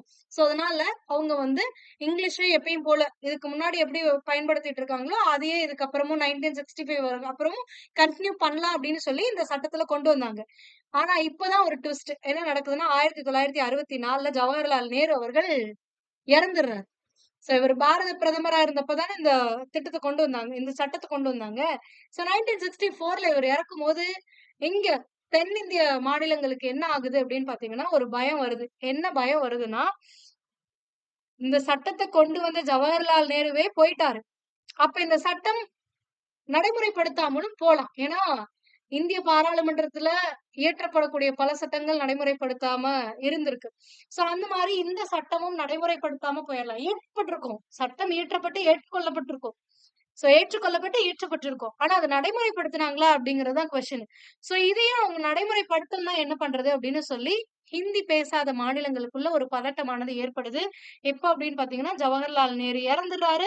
இறந்ததுக்கு அப்புறம் 1965 வந்துருச்சு. 1965ல இப்ப இங்கிலீஷ தூக்கிட்டா எல்லா மாநிலமும் ஹிந்திய மட்டுமே அலுவல் மொழியா பயன்படுத்தணுங்கிற மாரி இந்த ஆர்டிக்கிள் சொல்லிடும். சோ அப்படிங்கும் பொழுது, இந்த பயத்தினால 1965ல என்ன நடக்குதுன்னா, பல்வேறு மாநிலங்கள்ல ஹிந்தி எதிர்ப்பு போராட்டமானது நடக்குது. அதாவது இந்த ஆக்ட்ட நீங்க எஸ்டாப்ளிஷ் பண்ணல, எனாக்ட் பண்ணல அப்படின்னா, நடைமுறைப்படுத்தலன்னா, எங்களுக்கு ஹிந்திய நீங்க திணிக்கிற மாரி ஆயிடும். ஹிந்தி மட்டும் தான் அலுவல் மொழின்னு ஆயிடும். ஹிந்தி மட்டும் தான் அலுவல் மொழின்னா, இந்தியாவுல இருக்கக்கூடிய எல்லா மாநிலங்களும் ஹிந்திய கத்துக்கிற மாரி ஆயிடும். அப்போ நீங்க எங்களுக்கு தேவையில்லாத ஒண்ண திணிக்கிற மாரி இருக்கு அப்படின்னு சொல்லி, ஹிந்தி எதிர்ப்பு போராட்டமானது 1965ல நடக்குது. அன்றைய கவர்மெண்ட்னால இந்த போராட்டத்தெல்லாம் தாங்க முடியல. சோ அதுக்கப்புறம் அன்றைய கவர்மெண்ட் என்ன பண்றாங்கன்னா, ஓகே இதுக்கப்புறம் இங்கிலீஷ நீங்க வந்து காலவரையறையின்றி பயன்படுத்திக்கலாம். உங்களுக்கு வேணுங்கிற அன்னைக்கு வரைக்கும் நீங்க பயன்படுத்திக்கலாம் அப்படின்னு சொல்லி ஒப்புதல் அளிச்சுடுறாங்க. சோ இந்த ஆக்ட் படி அப்புறம் தொடர்ந்து நடந்துருது. ஆனா இந்த இடத்துல இந்த போராட்டம் நடந்ததுக்கான காரணம் இவங்களுக்குள்ள, அதாவது மத்த ஹிந்தி பேசாத மாநிலங்களுக்குள்ள ஒரு கன்ஃப்யூஷன் தான் காரணம். வேற ஒண்ணும் இல்ல. ஒருவேளை இந்த ஆக்ட்ட அவங்க நடைமுறைப்படுத்தலன்னா, நம்ம எல்லாரும் ஹிந்தி படிக்கிற மாரி ஆயிடும். ஹிந்தி மட்டும் தான் அலுவல் மொழியா இருந்துரும். அப்படின்னு சொல்லி போராட்டங்கள் நடத்துறாங்க. அதுக்கப்புறம் சென்ட்ரல் கவர்ன்மெண்ட் அக்செப்ட் பண்ணிக்கிறாங்க. இல்ல, இல்ல இந்த ஆக்ட் வந்து நாங்க நடைமுறைப்படுத்துறோம். இங்கிலீஷ் வந்து எப்பயும் போல இதுல திருத்தம்லாம் கொண்டு வந்தாங்க இந்த சட்டத்துல. அதெல்லாம் முக்கியம் இல்ல. ஆனா இங்கிலீஷ வந்து கன்டின்யூ பண்ணிக்கலாங்கிற ஒப்புதல் வந்து மத்திய அரசாங்கம் குடுத்துருச்சு. இது ரொம்பவே முக்கியமானது. ஏன்னா, நீங்க இத படிக்கும்போது நெறைய பேருக்கு புரியாது. இந்த பேராகிராஃப்ல அப்படி என்ன தாண்டா சொல்ல வர்றீங்க? என்ன தாண்டா பிரச்சனைன்னு. இதுதான் பிரச்சனை. வேற ஒண்ணுமே இல்ல.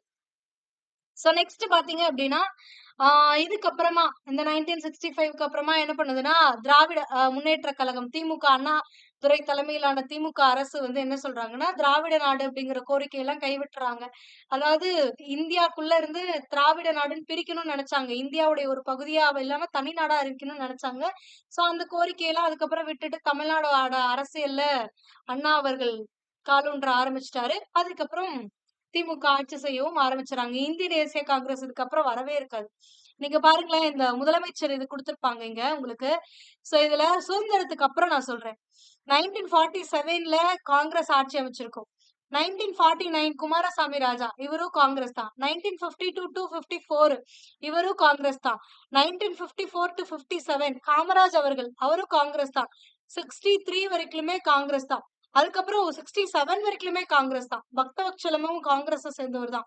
சோ இப்ப 1967 வரைக்கும், ஏன்னா 63ல இருந்து 67 வரைக்கும் பக்தவத்சலம் அவர்கள் தமிழ்நாட்டுடைய முதலமைச்சரா இருந்திருப்பாரு. அது வரைக்கும் காங்கிரஸ் தான் இருக்கும். சோ இவ்வளவு நாள் காங்கிரஸ் பண்ண எல்லாத்தையும் பார்த்துட்டு, இதுக்கப்புறம் காங்கிரஸ் வரவே வராது. சோ இதுக்கப்புறம் டிஎம்கே வந்துருவாங்க. இங்க டிஎம்கே வந்துருவாங்க. அதுக்கப்புறம் டிஎம்கேல இருந்து ஏடிஎம்கே பிரியும். அதுக்கப்புறம் ஏடிஎம்கே வரும். ஏடிஎம்கே அதுக்கப்புறம் மாத்தி மாத்தி டிஎம்கேவும், ஏடிஎம்கேவும் தான் நம்மளுடைய தமிழ்நாட்ட ஆட்சி செஞ்சிருப்பாங்க. எப்போ 1967க்கு அப்புறம். ஏன்னா 1967க்கு முன்னாடி வரைக்கும் காங்கிரஸ் தான் இருந்தாங்க. காங்கிரஸோட இந்த வட இந்தியர்களோட ஆதிக்கம் இங்க எப்படிலாம் கொண்டு வந்தாங்க, ஹிந்திய திணிச்சது, இதெல்லாத்துலயும் வெறுப்படைந்த மக்கள் வந்து அதுக்கப்புறம் டிஎம்கே, ஏடிஎம்கேவ மட்டும் மாத்தி மாத்தி செலக்ட் பண்ணிட்டு இருக்காங்க. பார்ப்போம் ஆட்சி மாற்றத்தை. ஓகே. நெக்ஸ்ட் பாத்தீங்க அப்படின்னா, திராவிட இயக்கம். சோ 2ஆம் உலகப் போர். இதுவும் நான் ஆல்ரெடி உங்களுக்கு சொல்ட்டேன். இங்க வரணுங்கிற அவசியமே இல்ல. 1939ல இந்திய தேசிய காங்கிரஸ் தன்னுடைய அமைச்சரவையை வந்து துறந்தாங்க. காரணம் 2ஆம் உலகப் போர்ல ஆங்கில அரசாங்கம் இந்தியாவுடைய ஒப்புதல் கேட்காமலே இந்தியா ஈடுபடும்னு அறிவிச்சது. அவ்வளவுதான். அடுத்தது 1944 நீதி கட்சி பெரியார் தலைமையிலான சேலம் மாநாட்டுல இந்த நீதி கட்சிங்கிறது திராவிடர் கழகம்னு பெயர் மாற்றம் செய்யப்படுது. அப்போ அவங்க என்ன சொல்றாங்கன்னா, திராவிட நாடு திராவிடர்களுக்கே அப்படின்னு ஒரு அறிவிப்பையும் பெரியார் வந்து கொண்டு போறாரு. அதுக்கப்புறம் பெரியாருக்கும் அண்ணாதுரைக்கும் சண்டை நடக்குது. அந்த பிரச்சனையினால் 1949ல திராவிடர் கழகத்தை விட்டு அண்ணாதுரை பிரிந்து திராவிட முன்னேற்ற கழகம் டிஎம்கேவை ஃபார்ம் பண்றாரு. அதுக்கடுத்து இங்க இன்னொரு கேஸ் பத்தி இந்த இடத்துல குடுத்திருப்பாங்க. இது ரொம்ப முக்கியமான ஒரு கேஸ். 1951ல நடந்த ஒரு முக்கியமான ஒரு விஷயம். என்னன்னு பாத்தீங்கன்னா, நம்மளுடைய இந்திய அரசியலமைப்பு சட்டம் எப்ப கொண்டு வந்தாங்க? 1950ல நடைமுறைப்படுத்தப்பட்டுச்சுல. 1951லயே இந்திய அரசியலமைப்பு சட்டத்த திருத்திருப்பாங்க. ஆர்டிகிள் 368 பயன்படுத்தி இந்த அரசியலமைப்பு சட்டத்த திருத்திருப்பாங்க. முதலாவது திருத்தம்னு சொல்லலாம். சோ இந்த ஃபர்ஸ்ட் திருத்தம் எதற்காக நடந்துச்சு அப்படின்னு பாத்தீங்கன்னா, இங்க குடுத்திருப்பாங்க. என்னன்னா 1951ல மദ്രാஸ் மாகாணத்துக்கும் மதராஸ் மாகாணம் வெர்சஸ் செண்பகராஜன் வழக்குன்னு ஒண்ணு நடக்குது. இதுல செண்பகராஜன் இந்த கேஸ் ஹிஸ்டரிய நான் சொல்லிடுறேன். அதுக்கப்புறமா உங்களுக்கு இங்க புக்ல என்ன குடுத்திருக்காங்கங்கிறத நான் சொல்றேன். 1951ல மதராஸ் மாநிலத்துக்கும், அதாவது சென்னை மாகாண அரசுக்கும் செண்பகராஜன் அப்படிங்கிற அதாவது செண்பகராஜன் அப்படிங்கிற ஒரு மனுஷன் கவர்மெண்ட்ட எதிர்த்து ஒரு வழக்கு தொடுக்கிறாரு. கவர்மெண்ட் வந்து தப்பா ஒரு டெசிஷன் எடுத்திருக்காங்க அப்படின்னு சொல்லி ஒரு வழக்கு தொடுக்கிறாரு. இதுக்கு முன்னாடி இந்த செண்பகராஜன் யார் அப்படிங்கறத தெரிஞ்சுக்கோங்க. செண்பகராஜன் அப்படிங்கிறவர் ஒரு உயர் சமூகத்தைச் சேர்ந்தவர். இன்னும் குறிப்பா சொல்லணும்னா பிராமண சமூகத்தைச் சேர்ந்த ஒரு மனிதர். சோ இவருக்கு வந்து 1951ல மருத்துவக் கல்லூரியில சேருவதற்கான இடமானது மறுக்கப்படுது. காரணம் இது அவரு என்ன கருதுறாரு அப்படின்னு பாத்தீங்கன்னா, இந்த நீதி கட்சி ஆட்சியில இருக்கும் பொழுது 2 அதாவது வகுப்பு வாரி பிரதிநிதித்துவ ஆணைய வெளியிட்டிருப்பாங்க. எல்லாருக்கும் ஞாபகம் இருக்கும். சோ அந்த வகுப்பு வாரி பிரதிநிதித்துவ ஆணையின்படி பிராமணர் அல்லாத மக்கள் இந்த சமூகத்துல கல்வி, அரசியல், பொருளாதாரத்துல முன்னேறணும்னு தான் அந்த ஆணையே வெளியிட்டிருப்பாங்க. அப்ப அவங்களுக்குன்னு ஒரு பர்ட்டிகுலர் இட ஒதுக்கீடு குடுப்பாங்க. இப்ப இருக்க அதே காஸ்ட் ரிசர்வேஷன் தான். வேற ஒண்ணுமே இல்ல. இப்போ நீங்க ஸ்கூல் கிடையாது. காலேஜஸ்லாம் ஜாயின் பண்றீங்க. ஹையர் எஜுகேஷன் போறீங்க. இன்ஜினியரிங்கா இருக்கட்டும், ஆர்ட்ஸ் அண்ட் சயன்ஸா இருக்கட்டும், ஆர் மெடிக்கலா இருக்கட்டும், வாட் எவர் இட் இஸ். உயர்கல்விக்கு போனீங்க அப்படின்னா காஸ்ட் ரிசர்வேஷன்ங்கிறது இருக்கு. அது எல்லாருக்குமே தெரியும். சோ அந்த மாரி காஸ்ட் ரிசர்வேஷன் அப்பயே இருந்துச்சு. சோ அப்ப செண்பகராஜன் என்ன பண்றாருன்னா, நம்மளுக்கு இடஒதுக்கீடு மருத்துவக் கல்லூரியில மறுக்கப்பட்டதுக்கு காரணம் இந்த காஸ்ட் ரிசர்வேஷன் இருக்கிறதாம். ஏன்னா, இப்போ இருக்கிற இப் இப்பயும் இந்த பிரச்சனை ஃபேஸ் பண்ணிட்டு தான் இருக்காங்க நெறைய பேரு. என்ன அப்டின்னா, உயர் ஜாதி, உயர் வகுப்பினரை சேர்ந்தவர்கள் அதிக மார்க் எடுத்திருந்தாலும் கூட, அவங்கள விட கம்மியான மார்க் எடுத்த ஆ தாழ்த்தப்பட்ட அல்லது ஒடுக்கப்பட்ட சமூகத்தைச் சேர்ந்தவர்கள் அந்த கல்லூரியில அவங்களுக்கு இடம் கிடைக்கும். ஆனா மதிப்பெண் எடுத்தும் கூட இவங்களுக்கு இடம் கிடைக்காது. ஓகேங்களா? அது வேலை வாய்ப்பா இருக்கட்டும், கல்வியா இருக்கட்டும். சோ இந்த இந்த இன்றைய காலகட்டத்திலயும் இது நடைமுறையில தான் இருக்கு. சோ அப்ப இவரு என்ன கருதுறாருன்னா, இது எனக்கு வந்து ஒரு அநீதியா இருக்கு அப்டின்றாரு. எப்படி இது அநீதி அப்டின்னா, இந்திய அரசியலமைப்பு சட்டத்திலேயே இது மீறுற மாரி இருக்கு. இந்த ஆ வகுப்பு வாரி பிரதிநிதித்துவ ஆணையானது இந்திய அரசியலமைப்பு சட்டத்தையே மீறுது அப்படின்னு சொல்லி ஒரு கேஸ் போடுறாரு. அது எப்படி இந்திய அரசியலமைப்பு சட்டத்தை மீறுதுன்னு சொல்றாருன்னா, இந்திய அரசியலமைப்பு சட்டத்துடைய ஆர்டிக்கல் 15 பார்ட் 1 என்ன சொல்லியிருப்பாங்க? மதம், இனம், ஜாதி, பாலினம், பிறப்பிடம் அடிப்படையில பாகுபடுத்துவதை, கல்வி வேலை வாய்ப்புகள்ல பாகுபடுத்துவதை தடை செய்தல் அப்படின்னு சொல்லி அடிப்படை உரிமையில ஒரு சட்டம் இருக்குல்ல. சோ அப்ப இது அப்ப என்ன வந்து பிராமணன் அப்படிங்கிறதுக்காக எனக்கு இந்த இடத்துல இடஒதுக்கீடு கல்வியில மறுக்கப்படுதா? சோ அப்ப இது எனக்கு இழைக்கக்கூடிய அநீதி தானே! அப்ப என்னுடைய அடிப்படை உரிமைய நீங்க பறிச்சிருக்கீங்கல்ல, சட்டப்படியே நீங்க பறிச்சிருக்கீங்கல்ல, அப்படின்னு சொல்லி சென்னை மாகாண அரசை எதிர்த்து உயர் நீதிமன்றத்துல ஆர்டிக்கல் 226 பயன்படுத்தி ஒரு வழக்க தொடுக்கிறாரு. சோ அப்போதைய சென்னை உயர்நீதிமன்றத்துல இருக்கக்கூடிய தலைமை நீதிபதியும் என்ன சொல்றாரு அப்படின்னா, ஆமா. சோ இது வந்து அடிப்படை உரிமைய மீறுற மாரி தான் இருக்கு. இன்னொரு ஆர்டிகிளும் இந்த கேஸ்ல இன்வால்வ் ஆகுது. என்னன்னா, ஆர்டிகிள் 29(2). இந்த 29(2) என்ன ஸ்பெசிஃபிக்கா சொல்லுவாங்கன்னா, கல்வி சேர்க்கையில, அதாவது ஒரு கல்லூரியில கல்வி சேர்க்கையில பாகுபாட்டை தடை செய்யணும். ஜாதி அடிப்படையிலோ, பிறப்பிட அடிப்படையிலோ, பாலின அடிப்படையிலோ, இன அடிப்படையிலோ, மத அடிப்படையிலோ கல்வி சேர்க்கையில பாகுபாடு காட்டக்கூடாதுன்னு இந்த ஆர்டிகிள் சொல்லுது. அப்ப இதுவும் அடிப்படை உரிமைக்கான ஆர்டிகிள் தான். இதுவும் அடிப்படை உரிமைக்கான ஆர்டிகிள் தான். இந்த 2 ஆர்டிகிளையும் நீங்க இப்ப மீறுறீங்க. அதனால தான் எனக்கு இந்த சீட் கிடைக்கல. அப்ப எனக்கு சீட் கிடைக்கலன்னா, நீங்க ஜாதி அடிப்படையில தான் எங்களுக்கு சீட் குடுக்கல. அப்ப கேஸ்ட் ரிசர்வேஷன் ஒரு ஆணைய நீங்க வச்சுக்கிட்டு அத நியாயப்படுத்துறீங்க. ஆனா, என்னுடைய அடிப்படை உரிமை இந்திய அரசியலமைப்பு சட்டத்தின்படி மீறப்பட்டிருக்குல்ல, அப்படின்னு சொல்லி ஆர்டிகிள் 226 பயன்படுத்தி இவர் உயர்நீதிமன்றத்த நாடுறாரு. சென்னை உயர்நீதிமன்றமும் செண்பகராஜன் அவர்களுக்கு சாதகமாக ஒரு தீர்ப்பை வழங்குறாங்க. ஆமா, இவர் சொன்ன மாரி ஆர்டிகிள் 51 பார்ட் 1, ஆர்டிகிள் 29 பார்ட் 2வ நீங்க மீறுறீங்க. வகுப்பு வாரி பிரதிநிதித்துவ ஆணைங்கிறது வந்து இந்த ஆர்டிகிள் இந்திய அரசியலமைப்பு சட்டத்த மீறுறதா இருக்கு. அடிப்படை உரிமைய மீறுறதா இருக்கு. சோ அதனால நீங்க வகுப்பு வாரி பிரதிநிதித்துவ ஆணைய ரத்து செய்யணும் அப்படின்னு சொல்லி உத்தரவு போடுறாங்க கவர்மெண்ட்டுக்கு. யாரு? உயர்நீதிமன்றம். இப்ப கவர்மெண்ட் என்ன பண்ணுது அப்படின்னா, நீங்க அப்படியெல்லாம் இது பண்ண முடியாது. இது இல்லன்னா எப்படி இந்த ஒரு தாழ்த்தப்பட்ட, ஒடுக்கப்பட்ட சமூகத்தை சேர்ந்தவர்கள் வாழ்க்கையில முன்னேற முடியும்? கல்வியில, வேலை வாய்ப்புல, அரசியல்ல எப்படி முன்னேற முடியும்? அப்படின்னு சொல்லி இந்த உயர்நீதிமன்றம் கொடுத்த தீர்ப்பை ஏற்க மறுத்து உச்சநீதிமன்றத்துக்கு போது சென்னை அரசு. சோ அப்ப மதராஸ் மாநிலம் மேல்முறையீடு செய்றாங்க உச்சநீதிமன்றத்துல. உச்சநீதிமன்றமும் என்ன சொல்லுதுன்னா, உயர்நீதிமன்றம் குடுத்த தீர்ப்பானது சரியானதுதான். இந்திய அரசியலமைப்பு படி ஆர்டிகிள் 51 பார்ட் 1, 15 பார்ட் 1, 29 பார்ட் 2 இந்த 2யும் நீங்க மீறுறீங்க. அடிப்படை உரிமைய மீறுறீங்க. சோ அப்ப நீங்க வகுப்பு வாரி பிரதிநிதித்துவ ஆணைய ரத்து தான் செய்யணும்னு கவர்மெண்ட்டுக்கு உத்தரவு கொடுக்குறாங்க. ஆனாலும் மாநில அரசாங்கம் என்ன பண்ணுதுன்னா, அவங்களுடைய வாதத்த எடுத்து வைக்கிறாங்க. என்ன சொல்றாங்கன்னா, அரசு நெறியுறுத்தும் கோட்பாடுல இந்த மாரி ஒரு விஷயம் இருக்கு. அதாவது தாழ்த்தப்பட்ட சமூகத்தைச் சேர்ந்தவர்கள் வாழ்க்கையில் முன்னேறுவதற்கு ஒரு சில இத வந்து மாநில அரசு செய்யலான்னு அர அ அடிப்படை சாரி அரசு நெறியுறுத்தும் கோட்பாடு எல்லாம் குறிப்பிட்டிருக்காங்க அப்படின்றாங்க. அப்ப அதுக்கும் பதில் தராங்க உச்சநீதிமன்றம். என்னன்னு சொல்றாங்கன்னா, அடிப்படை உரிமை பெருசா, அரசு நெறியுறுத்தும் கோட்பாடு பெருசா அப்படின்னு பார்த்தீங்கன்னா, அரசு நெறியுறுத்தும் கோட்பாட விட அடிப்படை உரிமை தான் பெருசு. சோ ஒரு அடிப்படை உரிமையை மீறுவதற்கு நீங்க அரசு நெறியுறுத்தும் கோட்பாட ஒரு காரணமா சொல்ல முடியாது அப்படின்னு சொல்லிட்டு, நீங்க இஷ்யூ பண்ணிருக்க வகுப்பு வாரி அதாவது இந்த கேஸ்ட் ரிசர்வேஷன் குடுத்திருக்கீங்கல்ல, அத ரத்து செய்யுங்கன்னு உச்சநீதிமன்றமானது தீர்ப்பை வழங்குது. சோ அப்ப என்ன ஆகுது அப்படின்னா, இப்போ ஸ்டேட் கவர்மெண்ட்டும் சரி, சென்ட்ரல் கவர்மெண்ட்டும் உச்சநீதிமன்றத்துடைய தீர்ப்பை நடைமுறைப்படுத்த முன் வரவில்ல. அப்ப என்ன பண்ணலாம்னு யோசிக்கிறாங்க. இப்ப என்ன பண்றாங்கன்னா, ஆர்டிகிள் 368ன்னு ஒண்ணு இருக்குல்ல. இந்த அரசியலமைப்பு சட்டத்துல அடிப்படை உரிமையை மீறதா இருக்குன்றதுனால தானே இவங்க இப்படி தீர்ப்பளிக்கிறாங்க. அப்ப அந்த சட்டத்தையே மாத்திட்டா பார்லிமெண்ட்ல அப்படின்னு சொல்லி சென்ட்ரல் கவர்மெண்ட் என்ன பண்ணுதுன்னா, அரசியலமைப்பு சட்டத்த திருத்துது. அதுதான் முதலாவது அரசியலமைப்பு சட்ட திருத்தம் 1951. இந்த திருத்தத்தின்படி ஆர்டிகிள் 51 பார்ட் 4 அப்படிங்கிற ஒன்றை இந்திய அரசியலமைப்புக்குள்ள நுழைக்கிறாங்க.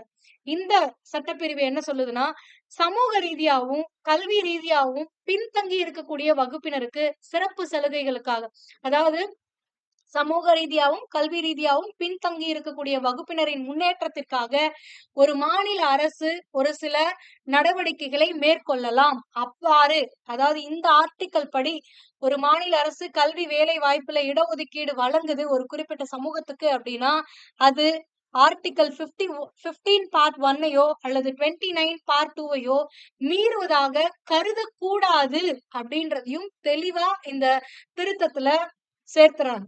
புரியுதுங்களா? இவ்ளோ நேரம் இத மீறுறதா தானே இந்த வழக்குல தீர்ப்பு குடுத்தாங்க. சோ நாங்க ஒரு அரசியலமைப்பு சட்ட உறுப்பையே இன்க்ளூட் பண்றோம். அது என்னன்னா 15 பார்ட் 4. அதுபடி என்னன்னா கல்வி வேலை வாய்ப்புகள்ல தாழ்த்தப்பட்ட சமூகத்தின் முன்னேற்றத்திற்காக ஒரு மாநில அரசு ஒரு நடவடிக்கை எடுக்குது. ஒரு ஸ்கீம் கொண்டு வருது அப்படின்னா, அந்த ஸ்கீமை இந்திய அரசியலமைப்பு சட்டம் ஏற்றுக்கொள்ள வேண்டும். அத வந்து அடிப்படை உரிமை மீறலாக கருதக்கூடாது. 15 பார்ட் 1, 29 பார்ட் 2 படி அடிப்படை உரிமை மீறலாக அந்த திட்டம் இதற்கு எதிரானதாக இருந்தாலும் அதை மீறுவதாக கருதக்கூடாது அப்படின்னு சொல்லி ஒரு திருத்தத்தை கொண்டு வந்து இதுக்குள்ள வச்சிடுறாங்க. சோ அதுக்கப்புறம் தான் இந்த கேஸ்ட் ரிசர்வேஷன் கண்டினியூ ஆகுது. புரிஞ்சுச்சுங்களா எல்லாருக்கும்? I hope you all have understood. So அடுத்து நம்ம பார்க்கக்கூடியது ராஜாஜி பத்தி. ராஜாஜி பத்தி இவ்வளவு நேரம் பலமுறை சொல்லியிருப்போம். அதேதான் இங்க குடுத்திருப்பாங்க. வேற ஒண்ணும் இல்ல. எக்ஸ்ட்ரா இது ஒண்ணு குடுத்திருக்காங்க. என்னன்னா, ராஜாஜியோட 1937, 39 இந்த பீரியட்ல இவர் பண்ணத இவ்வளவு நேரம் பார்த்தோம். ஆனா, சுதந்திர இந்தியால 1952ல நடக்கக்கூடிய எலக்ஷன்ல ராஜாஜி அவர்கள் இந்திய தேசிய காங்கிரஸ் ஆனது தமிழ்நாட்டுல வெற்றி பெறுது. சோ அதன்படி 1952ல சென்னை மாகாணத்துடைய முதலமைச்சராக மீண்டும் ராஜாஜி அவர்கள் ஆட்சி அமைக்கிறாரு. 54ல பதவி விலகுறாரு. ஓகேங்களா? இந்த பதவி விலகலுக்கு முக்கிய காரணம் என்ன அப்டின்னா, 1952ல் ஆட்சி அமைச்ச ராஜாஜி கொண்டு வந்த ஒரு முக்கியமான ஒரு திட்டம். என்ன திட்டம் அப்டின்னா, முன்னாடி என்ன பண்ணாரு? ஹிந்திய திணிச்சாரு. ஆனா இப்ப என்ன பண்றாருன்னா, குலக்கல்வி திட்டம் அப்டிங்கிறத கொண்டு வராரு. குலக்கல்வி திட்டம் அப்டின்னா என்னன்னா, இப்போ உங்களுக்கு ஒரு இப்போ நான் உங்களுக்கு புரியுற மாரி சொல்றேன். ஸ்கூல்ல நீங்க என்னென்ன சப்ஜெக்ட்லாம் படிக்கிறீங்க? Tamil, English, maths, science, social science படிக்கிறீங்களா? அதாவது தொடக்க கல்வியிலிருந்து மேல்நிலை கல்வி வரைக்கும் இந்த சப்ஜெக்ட்ஸ்லாம் படிக்கிறீங்கல்ல. 11த், 12த் விட்டுருங்க. 10த் வரைக்கும் பாருங்க. சோ அப்படிங்கும்போது இந்த 5 சப்ஜெக்ட் படிக்கிறீங்கல்ல. இந்த 5 சப்ஜெக்ட்டோட ஒரு சப்ஜெக்ட்டா இந்த குலக்கல்வி திட்டத்த கொண்டு வரார். அது என்ன குலக்கல்வி திட்டம் அப்டின்னா, உங்களுக்கு பள்ளிகள்ல ஒரு வகுப்பு இருக்கும். அது என்னன்னா தொழிற்கல்வி வகுப்பு அப்படின்னு. அந்த தொழிற்கல்விங்கிறது குலக்கல்வியா இருக்கணும். அது என்ன குலம் அப்படின்னா, ஒரு மாணவனுடைய அப்பா மரவேலை செய்பவரா இருந்தா, அந்த வகுப்புல அவனுக்கு மரவேலை தொடர்பான நுணுக்கங்கள கத்துக் குடுக்கணும். அடுத்தது, ஒரு மாணவனுடைய தந்தையோ அல்லது அவங்க குடும்பமோ வந்து ஒரு பானை வனைப்போரா இருந்தா, அவங்க பானை வனைக்கணும். ஒரு மாணவனுடைய குடும்ப தொழில் வந்து பறையடிப்பதாக இருந்துச்சுன்னா, அவங்க பறையடிக்க அந்த பீரியட்ல கத்துக்கணும் அப்படின்ற மாரி. அதாவது அவங்க குடும்ப தொழில் என்னவோ, அத ஒரு பாடமா பள்ளிகள்ல அந்த மாணவனுக்கு போதிக்கணும்ன்றாங்க. எல்லாருக்கும் ஒரே மாதிரியா போதிச்சிருந்தா பிரச்சனையே கிடையாது. ஆனா இங்க என்னன்னா, அந்தந்த மாணவனின் குலத்தொழிலை அவனுக்கு ஒரு பாடமாக கற்பிக்க வேண்டும் அப்படின்னு சொல்லி, ராஜாஜி அவர்கள் குலக்கல்வி திட்டத்தை அறிமுகப்படுத்துறாரு. இது இந்த சென்னை மாகாணத்துல இருக்கக்கூடிய மக்களிடையே பெரும் சர்ச்சையா மாறுது. பல்வேறு இடங்கள்ல போராட்டங்கள் வெடிக்குது. போராட்டத்தின் காரணமாக, எதிர்ப்பின் காரணமாக 1954ல ராஜாஜி அவர்கள் சென்னை மாகாணத்தின் முதலமைச்சர் பதவியை ராஜினாமா செய்றார். அவ்வளவுதான். வேற ஒண்ணுமே இந்த பேஜஸ்ல குடுக்கல. சோ அப்ப 1954ல இவர் பதவி விலகிறார்ல. சோ அப்ப ஐஎன்சி வந்து அடுத்த முதலமைச்சரா யார தேர்ந்தெடுக்கிறாங்க அப்படின்னு பாத்தீங்கன்னா, காமராஜர் அவர்களை முதலமைச்சராக தேர்ந்தெடுத்திருப்பாங்க. சோ அப்ப 1954ல இருந்து 1963 வரைக்கும் காமராஜர் காலம். சோ காமராஜர் 1954ல ராஜாஜி பதவி விலகலுக்கு அப்புறம் முதலமைச்சரா தேர்ந்தெடுக்கப்பட்ட உடனே, இவர் முதல்ல பண்ற விஷயம் என்னன்னா, எந்த காரணத்துக்காக ராஜாஜி பதவி விலகுனாரோ, அந்த திட்டத்த ஒழிச்சாரு. குலக்கல்வி திட்டத்த இவர் கொண்டு வந்தனால தானே பதவி விலகுனாரு. அப்ப அந்த குலக்கல்வி திட்டத்தை இவர் ஒழித்தார். இது கேட்பாங்க, கேட்டிருக்காங்க ப்ரீவியஸ் இயர்ல உங்களுக்கு டிஎன்பிஎஸ்சில நோட் பண்ணிக்கோங்க. குலக்கல்வி திட்டத்தை ஒழித்தவர் யார் அப்படின்னா, காமராஜர் அவர்கள் தான் ஒழித்தார். இப்ப நான் உங்களுக்கு ஒரு கொஸ்டின் கேட்கிறேன். ஏன்னா இது கூற்று காரணங்கள்ல கேட்கப்படுவதற்கு வாய்ப்புகள் அதிகம். என்னன்னா, காமராஜர் குலக்கல்வி திட்டத்தை ஒழிக்கும் பொழுது, சென்னை மாகாணத்துடைய கல்வி அமைச்சரா யார் இருந்தாங்க அப்படிங்கிறத நீங்க உங்களுக்கு தெரிஞ்சா கமெண்ட் பண்ணுங்க. தெரியலனா கூட போய் தேடி தெரிஞ்சுகிட்டு வந்து கமெண்ட் பண்ணுங்க. ஓகேங்களா? சோ கல்வி அமைச்சராக காமராஜர் காலத்தில் அதாவது 1954ல யார் இருந்தாங்க அப்படின்னு சொல்லி கமெண்ட் பண்ணுங்க. ஓகேவா? அதே மாரி காமராஜர் ஆட்சிக்கு வந்ததுக்கு அப்புறமா கல்விக்கு முக்கியத்துவம் குடுக்குறாரு. ராஜாஜி காலத்துல பல்வேறு பள்ளிக்கூடங்களுடைய எண்ணிக்கையானது குறைஞ்சுச்சு. அது 1937ல அவர் வந்தப்பயும் குறைஞ்சுச்சு. 1952லயும் ஒரு பல்வேறு பள்ளிக்கூடங்களும் இழுத்து மூடுனாரு. ஆனா காமராஜர் வந்தப்போ என்ன பண்றாருன்னா, பள்ளிக்கூடங்களுடைய எண்ணிக்கையை அதிகரிக்கிறாரு. அது மட்டும் இல்ல, உங்களுக்கே தெரியும் பல அணைகள கட்டி நீர்ப்பாசன வசதிய உயர்த்துறாரு. தொழிற்பேட்டைகளை நிறுவி தொழில் முன்னேற்றத்தை, பொருளாதார முன்னேற்றத்தை கொண்டு வராரு. மாநிலத்த வந்து வியக்கத்தக்க அளவுக்கு தொழில் வளர்ச்சிய காமராஜர் காலத்துல கொண்டு வந்தாரு. அதனாலதான் இன்னைக்கும் ஒரு மாபெரும் மனிதனாக நாம் போற்றுகிறோம் காமராஜர் அவர்களே. அதே மாரி ஏழை கிராமங்கள், அதாவது கிராமங்கள்ல ஏழை எளிய குழந்தைகள் ஏன் பள்ளிக்கூடம் வரமாட்டேங்குது? சாப்பாடுக்காக அது வேலை செய்யும். அதாவது அதோடைய வயிறு நம்பணும், அது வாழணும் அப்டின்னா அதுக்கு உணவு தேவை. அந்த உணவு தேவைன்னா, உணவுக்காக அது பணம் தேவை. பணம் தேவைன்னா, அது உணவுக்காக என்ன பண்ணுதுன்னா வேலைக்கு போகுது. சோ அப்ப வேலைக்கு போம்போது குழந்தைங்க வேலைக்கு போயிட்டா, கல்வி இல்லாம அந்த குழந்தைங்க கடைசி வரைக்கும் அடிமைகளாக வேலைக்கு போய்க்கிட்டு இருக்காங்க. சோ அந்த நிலைய மாத்தணும். எல்லா குழந்தைகளும் கல்வி கற்கணும். சோ உணவு இல்லாதனால தான் வேலைக்கு போறீங்க. உணவ நான் குடுக்குறேன். வந்து படிங்க அப்டின்னு சொல்லி காமராஜர் என்ன பண்றாருன்னா, ஒரு வேளை உணவு குடுத்தாலாவது குழந்தைங்க பசி ஆறிக்கொண்டு கல்வியை கற்கும் அப்படின்னு சொல்லிட்டு மதிய உணவு திட்டத்தையும் அறிமுகப்படுத்துறார். ஓகேங்களா? சோ இவ்வளவுதான். 1963 காமராஜருடைய காலம். இவருக்கு அப்புறமா பக்தவத்சலம் அவர்கள் முதலமைச்சரா தேர்ந்தெடுக்கப்படுவாரு. அதுக்கப்புறமா 1967ல நடக்கிற தேர்தல்ல காங்கிரஸ் படுதோல்விய கண்டு காங்கிரஸ் வந்து ஆட்சி அமைக்க மாட்டாங்க. அதுக்கப்புறமா டிஎம்கே ஆட்சி அமைப்பாங்க. 1967ல் நடந்த பொது தேர்தல்ல காங்கிரஸ் கட்சி தோற்கடிக்கப்படுது. சி.என். அண்ணாதுரை அவர்கள் திமுகவின் தலைவரான சி.என். அண்ணாதுரை அவர்கள் 1967ல் வெற்றி பெற்று முதலமைச்சராக தேர்ந்தெடுக்கப்படுகிறார். இவர் ஆட்சிக்கு வந்ததுக்கு அப்புறம் பல்வேறு திட்டங்கள கொண்டு வராங்க. என்னென்ன அப்படின்னு பாத்தீங்கன்னா, முக்கியமான ஒரு விஷயம் இப்ப வரைக்கும் ரொம்பவே மக்களுக்கு பயன் தரக்கூடிய ஒரு விஷயமா இருக்கிறது என்னன்னா, இந்த படியரசு திட்டம். ஆக்சுவலி 1967 எலக்ஷன்ல அண்ணாதுரை அவர்கள் பிரச்சாரம் பண்ணும்போது, இந்த தேர்தல்ல பிரச்சாரம் எல்லாருமே பண்றோம்ல, இந்த ஸ்கீம் தரோம், அந்த ஸ்கீம் தரோன்ட்டு. அந்த மாரி அவரும் அப்போ பிரச்சாரம் பண்ணாரு. அப்ப மக்கள் கிட்ட என்ன சொல்லுவாருன்னா, 3 படி வந்து லட்சியமா வச்சுர்றோம். ஆனா 1 படி நிச்சயம் அப்டின்றாரு. அதாவது ரூ. 1க்கு 3 படி அரிசி நான் குடுக்க பாக்குறேன். என்னுடைய லட்சியமா வைக்கிறேன். ஆனா கண்டிப்பா நான் ஆட்சிக்கு வந்தேன்னா 1 படி ரூ. 1க்கு குடுத்துருவேன். ஆனா நான் 3 படி குடுக்கறதுக்கு நான் முயற்சிக்கிறேன். அப்படின்னு சொல்லி வாக்குறுதி குடுத்திருப்பாரு. சோ அதுதான் இங்க குடுத்திருக்கேன். வாக்குறுதி 3 படி. அதாவது வாக்குறுதி அப்டின்னா, அவர் லட்சியமா தான் சொன்னாரு. 3 படி லட்சியம், 1 படி நிச்சயம்ங்கிற ஒரு வாக்குறுதிய தான் குடுத்திருப்பாரு. ஆனா அன்றைய காலகட்டத்துல உணவு தட்டுப்பாடு ஏற்பட்டதன் காரணமாக 3 படியெல்லாம் ரூ. 1க்கு குடுக்க முடியல. 1 படி ரூ. 1ங்கிற அந்த திட்டத்தை அறிமுகப்படுத்தினார். இது ரொம்பவே முக்கியம். ஏன்னா ஒரு படி அரிசி 1 படின்னா 1 1/2 கிலோ வரும். 1 1/2 கிலோ அரிசி ரூ. 1க்கு அவரு குடுத்தாரு. சோ இது வந்து ரொம்பவே முக்கியமான ஒரு திட்டம். படியரசு திட்டத்தை அறிமுகப்படுத்தியவர் யாருன்னா, சி.என். அண்ணாதுரை அவர்கள். அதுக்கப்புறம் தான் இப்ப வரைக்கும் அது போயிட்டே இருக்கு. படி 1 படி ரூ. 1 அப்படிங்கிறது மாறி 1 கிலோ ரூ. 1ன்னு மாறுச்சு. அப்புறமா வந்து இப்ப ஃப்ரீயாவே குடுக்க ஆரம்பிச்சுட்டாங்க ரைஸ் 20 அது வந்து ஒரு குடும்பத்தில் இருக்கக்கூடிய உறுப்பினர்களை பொறுத்து அந்த அரிசியின் அளவானது மாறுபடும். சோ இந்த படியரசு திட்டத்தை முதலில் அறிமுகப்படுத்தியவர் யார் அப்படின்னு பாத்தீங்கன்னா, இந்த சி.என். அண்ணாதுரை அவர்கள் தான். அதுக்கடுத்து பாத்தீங்க அப்படின்னா, குடிசை மாற்று வாரியம் அமைத்தவரும் இவர்தான்.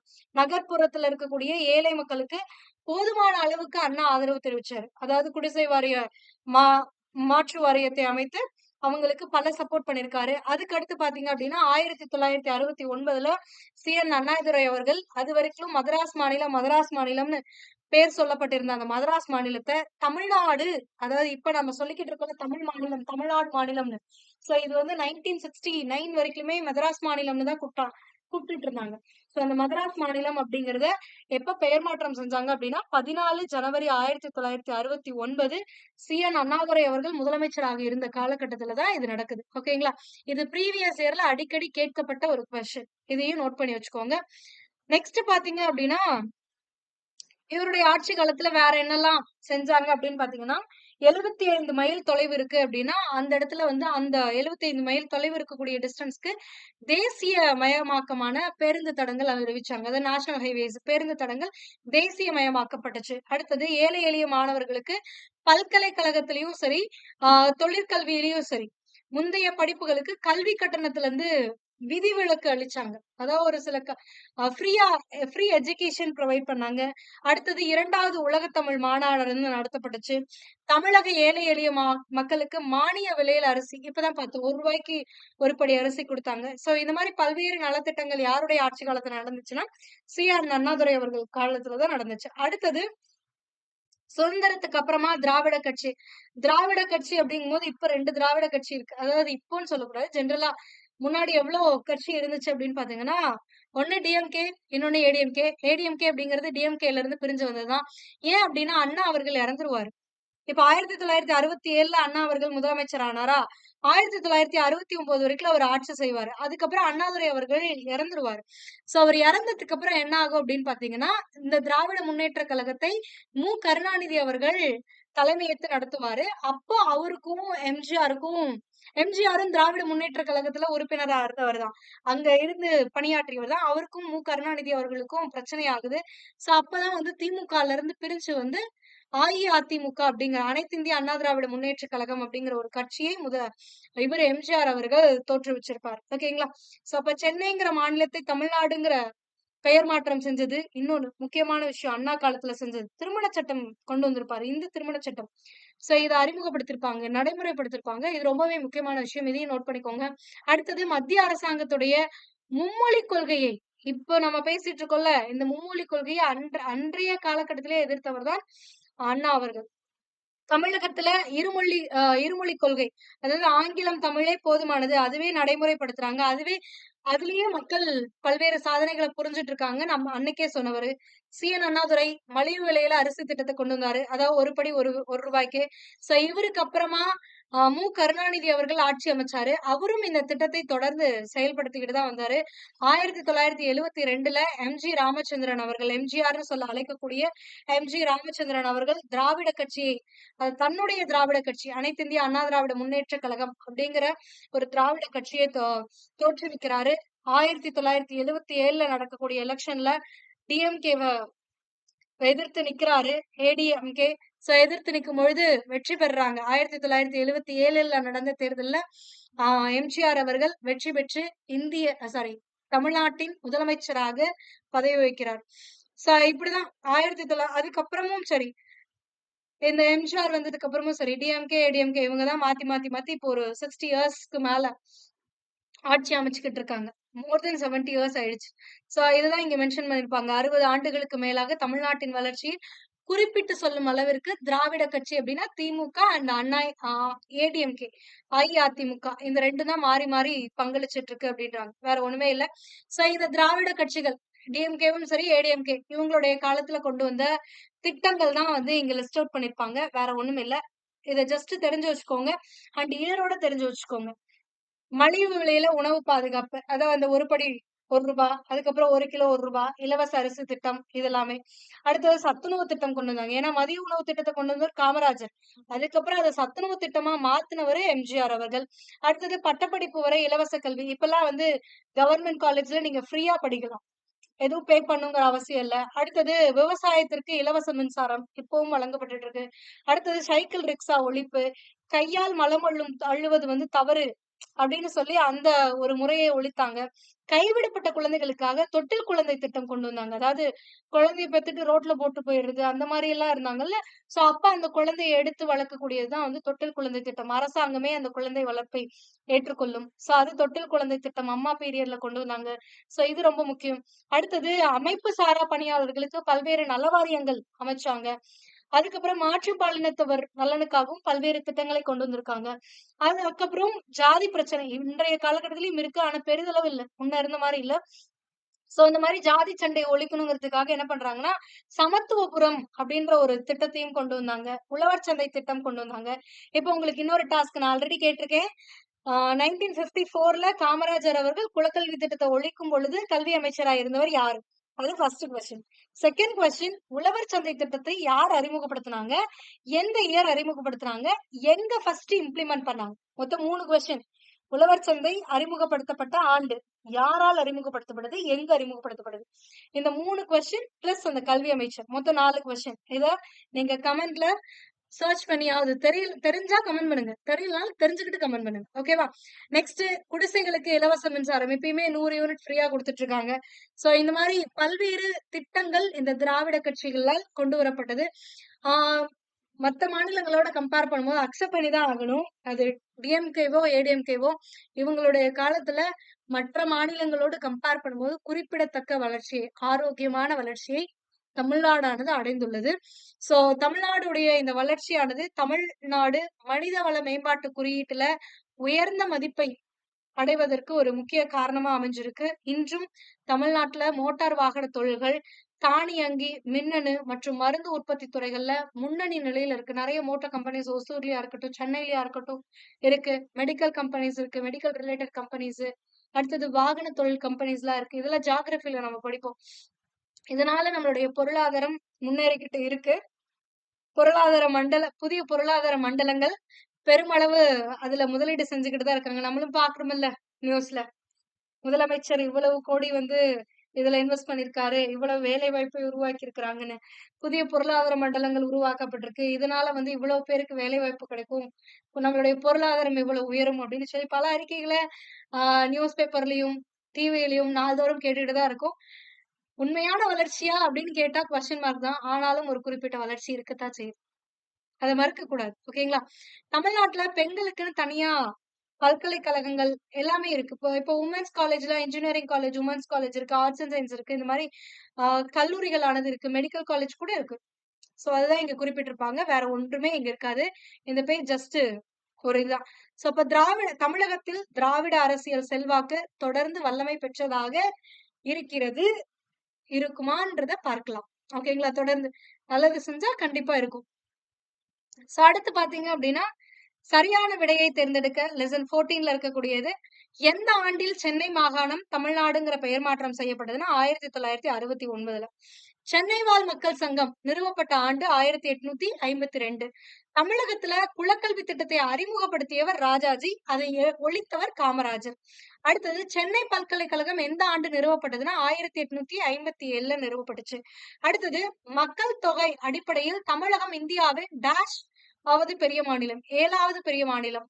ஆனா இப்ப மாறுறதுக்கான வாய்ப்பு இருக்கு. நம்மளுக்கு சென்சஸ் எடுக்கல. 2011க்கு அப்புறம் சென்சஸ் எடுக்கல. சோ எடுத்தாதான் தெரியும். ஓகேங்களா? இப்ப எடுப்பாங்க. 27ல எடுக்கிறேன், 26லயே எடுக்கிறேன்ற மாரி சொல்லிட்டு இருக்காங்க. பாப்போம். அடுத்தது ஆனா இந்த டேட்டா வந்து உங்களுக்கு ஓல்டு டேட்டா. 2011ல நடந்த சென்சஸ் படிதான். உங்களுக்கு 2021ல சென்சஸ் நடந்திருக்கணும். ஆனா அந்த டைம் கோவிட் டைமா இருந்ததுனால சென்சஸ் எடுக்க முடியலன்னு சென்ட்ரல் கவர்மெண்ட் குடுத்திருக்காங்க. சோ மறுபடியும் மக்கள் தொகை கணக்கெடுப்பு எடுப்பாங்க. சோ அதுக்கப்புறம் மறுபடியும் பாத்துக்கலாம். ஓகேங்களா? அடுத்தது நீதி கட்சி முதல் தலைவர் யார் அப்படின்னு பாத்தீங்கன்னா தியாகராயர் அவர்கள். வைக்கம் வீரர்னு அழைக்கப்படுபவர் ஈவேரா பெரியார் அவர்கள். தமிழகத்தில் சுயமரியாதை இயக்கத்தை தோற்றுவித்தவர் ஈவே பெரியார் 1925. பொறுத்துக இந்தி எதிர்ப்பு போராட்டம் 1937லயும் நடந்துச்சு, 1965லயும் நடந்துச்சு. சோ அதை பார்த்து போட்டுக்கோங்க. திமுகவுடைய தோற்றம் 1949. திராவிடர் கழகத்திலிருந்து 1949 ஆண்டு அண்ணாதுரை அவர்கள் பிரிந்து திராவிட முன்னேற்ற கழகத்தை தோற்றுவித்தார். அதுக்கடுத்து பாத்தீங்கன்னா மாநில மறுசீரமைப்பு சட்டம் 1956 மொழி வாரியாக மாநிலங்கள் பிரிக்கப்பட்டுச்சு. இரட்டை ஆட்சி மான்டேகு செம்ஸ்போர்ட் சீர்திருத்தம் 1919. அப்ப ஆன்சர் ஆப்ஷன் ஏ. 2134. நெக்ஸ்ட் பிராமணர் அல்லாதோர் கூட்டறிக்கையை வெளியிடாதவர் யாருன்னு கேக்குறாங்க. Actually C Natesan, P T. Thyagarayar, T M. Nair இவங்கெல்லாம் சேர்ந்துதான் நீதி கட்சி அப்படிங்கறத ஆரம்பிச்சிருப்பாங்க. தென்னிந்திய நல கூட்டமைப்பு அப்படிங்கறத ஆரம்பிச்சிருப்பாங்க. சோ 1916ல அந்த அமைப்பு தான் வந்து 1916லயே டிசம்பர்ல வந்து என்ன பண்ணிருப்பாங்கன்னா பிராமணர் அல்லாதோர் கூட்டறிக்கை அப்படின்றத வெளியிட்டிருப்பாங்க.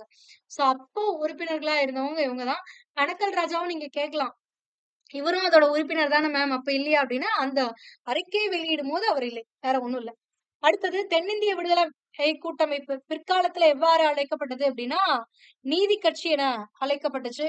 கூற்று காரணம் கொஸ்டின்ஸ். 1957 பொது தேர்தலில் குளித்தலையில் வெற்றி பெற்று தமிழக சட்டமன்றத்தில் உறுப்பினராக கருணாநிதி நுழைந்தார். இந்த கூற்று சரி. உங்களுக்கு லெசன்ல கொடுக்கல, ஆனா இது கூற்று சரி. 1957 நடந்த எலெக்ஷன்ல இவரு குளித்தலையில தான் வந்து நின்னு வெற்றி பெற்று முதலமைச்சர் ஆனார். அடுத்தது வந்து கருணாநிதி தமிழக முதலமைச்சரானா, ஆமா இந்த கூற்றும் சரி, காரணமும் சரி, ரெண்டுமே சரி. ஆனா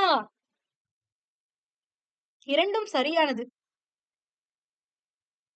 விளக்கம் சரியானது இல்லை அப்படின்னு கொடுத்திருக்கோம். ஏன் அப்படின்னா இப்போ அதாவது என்பது சரியான விளக்கம் இல்லை.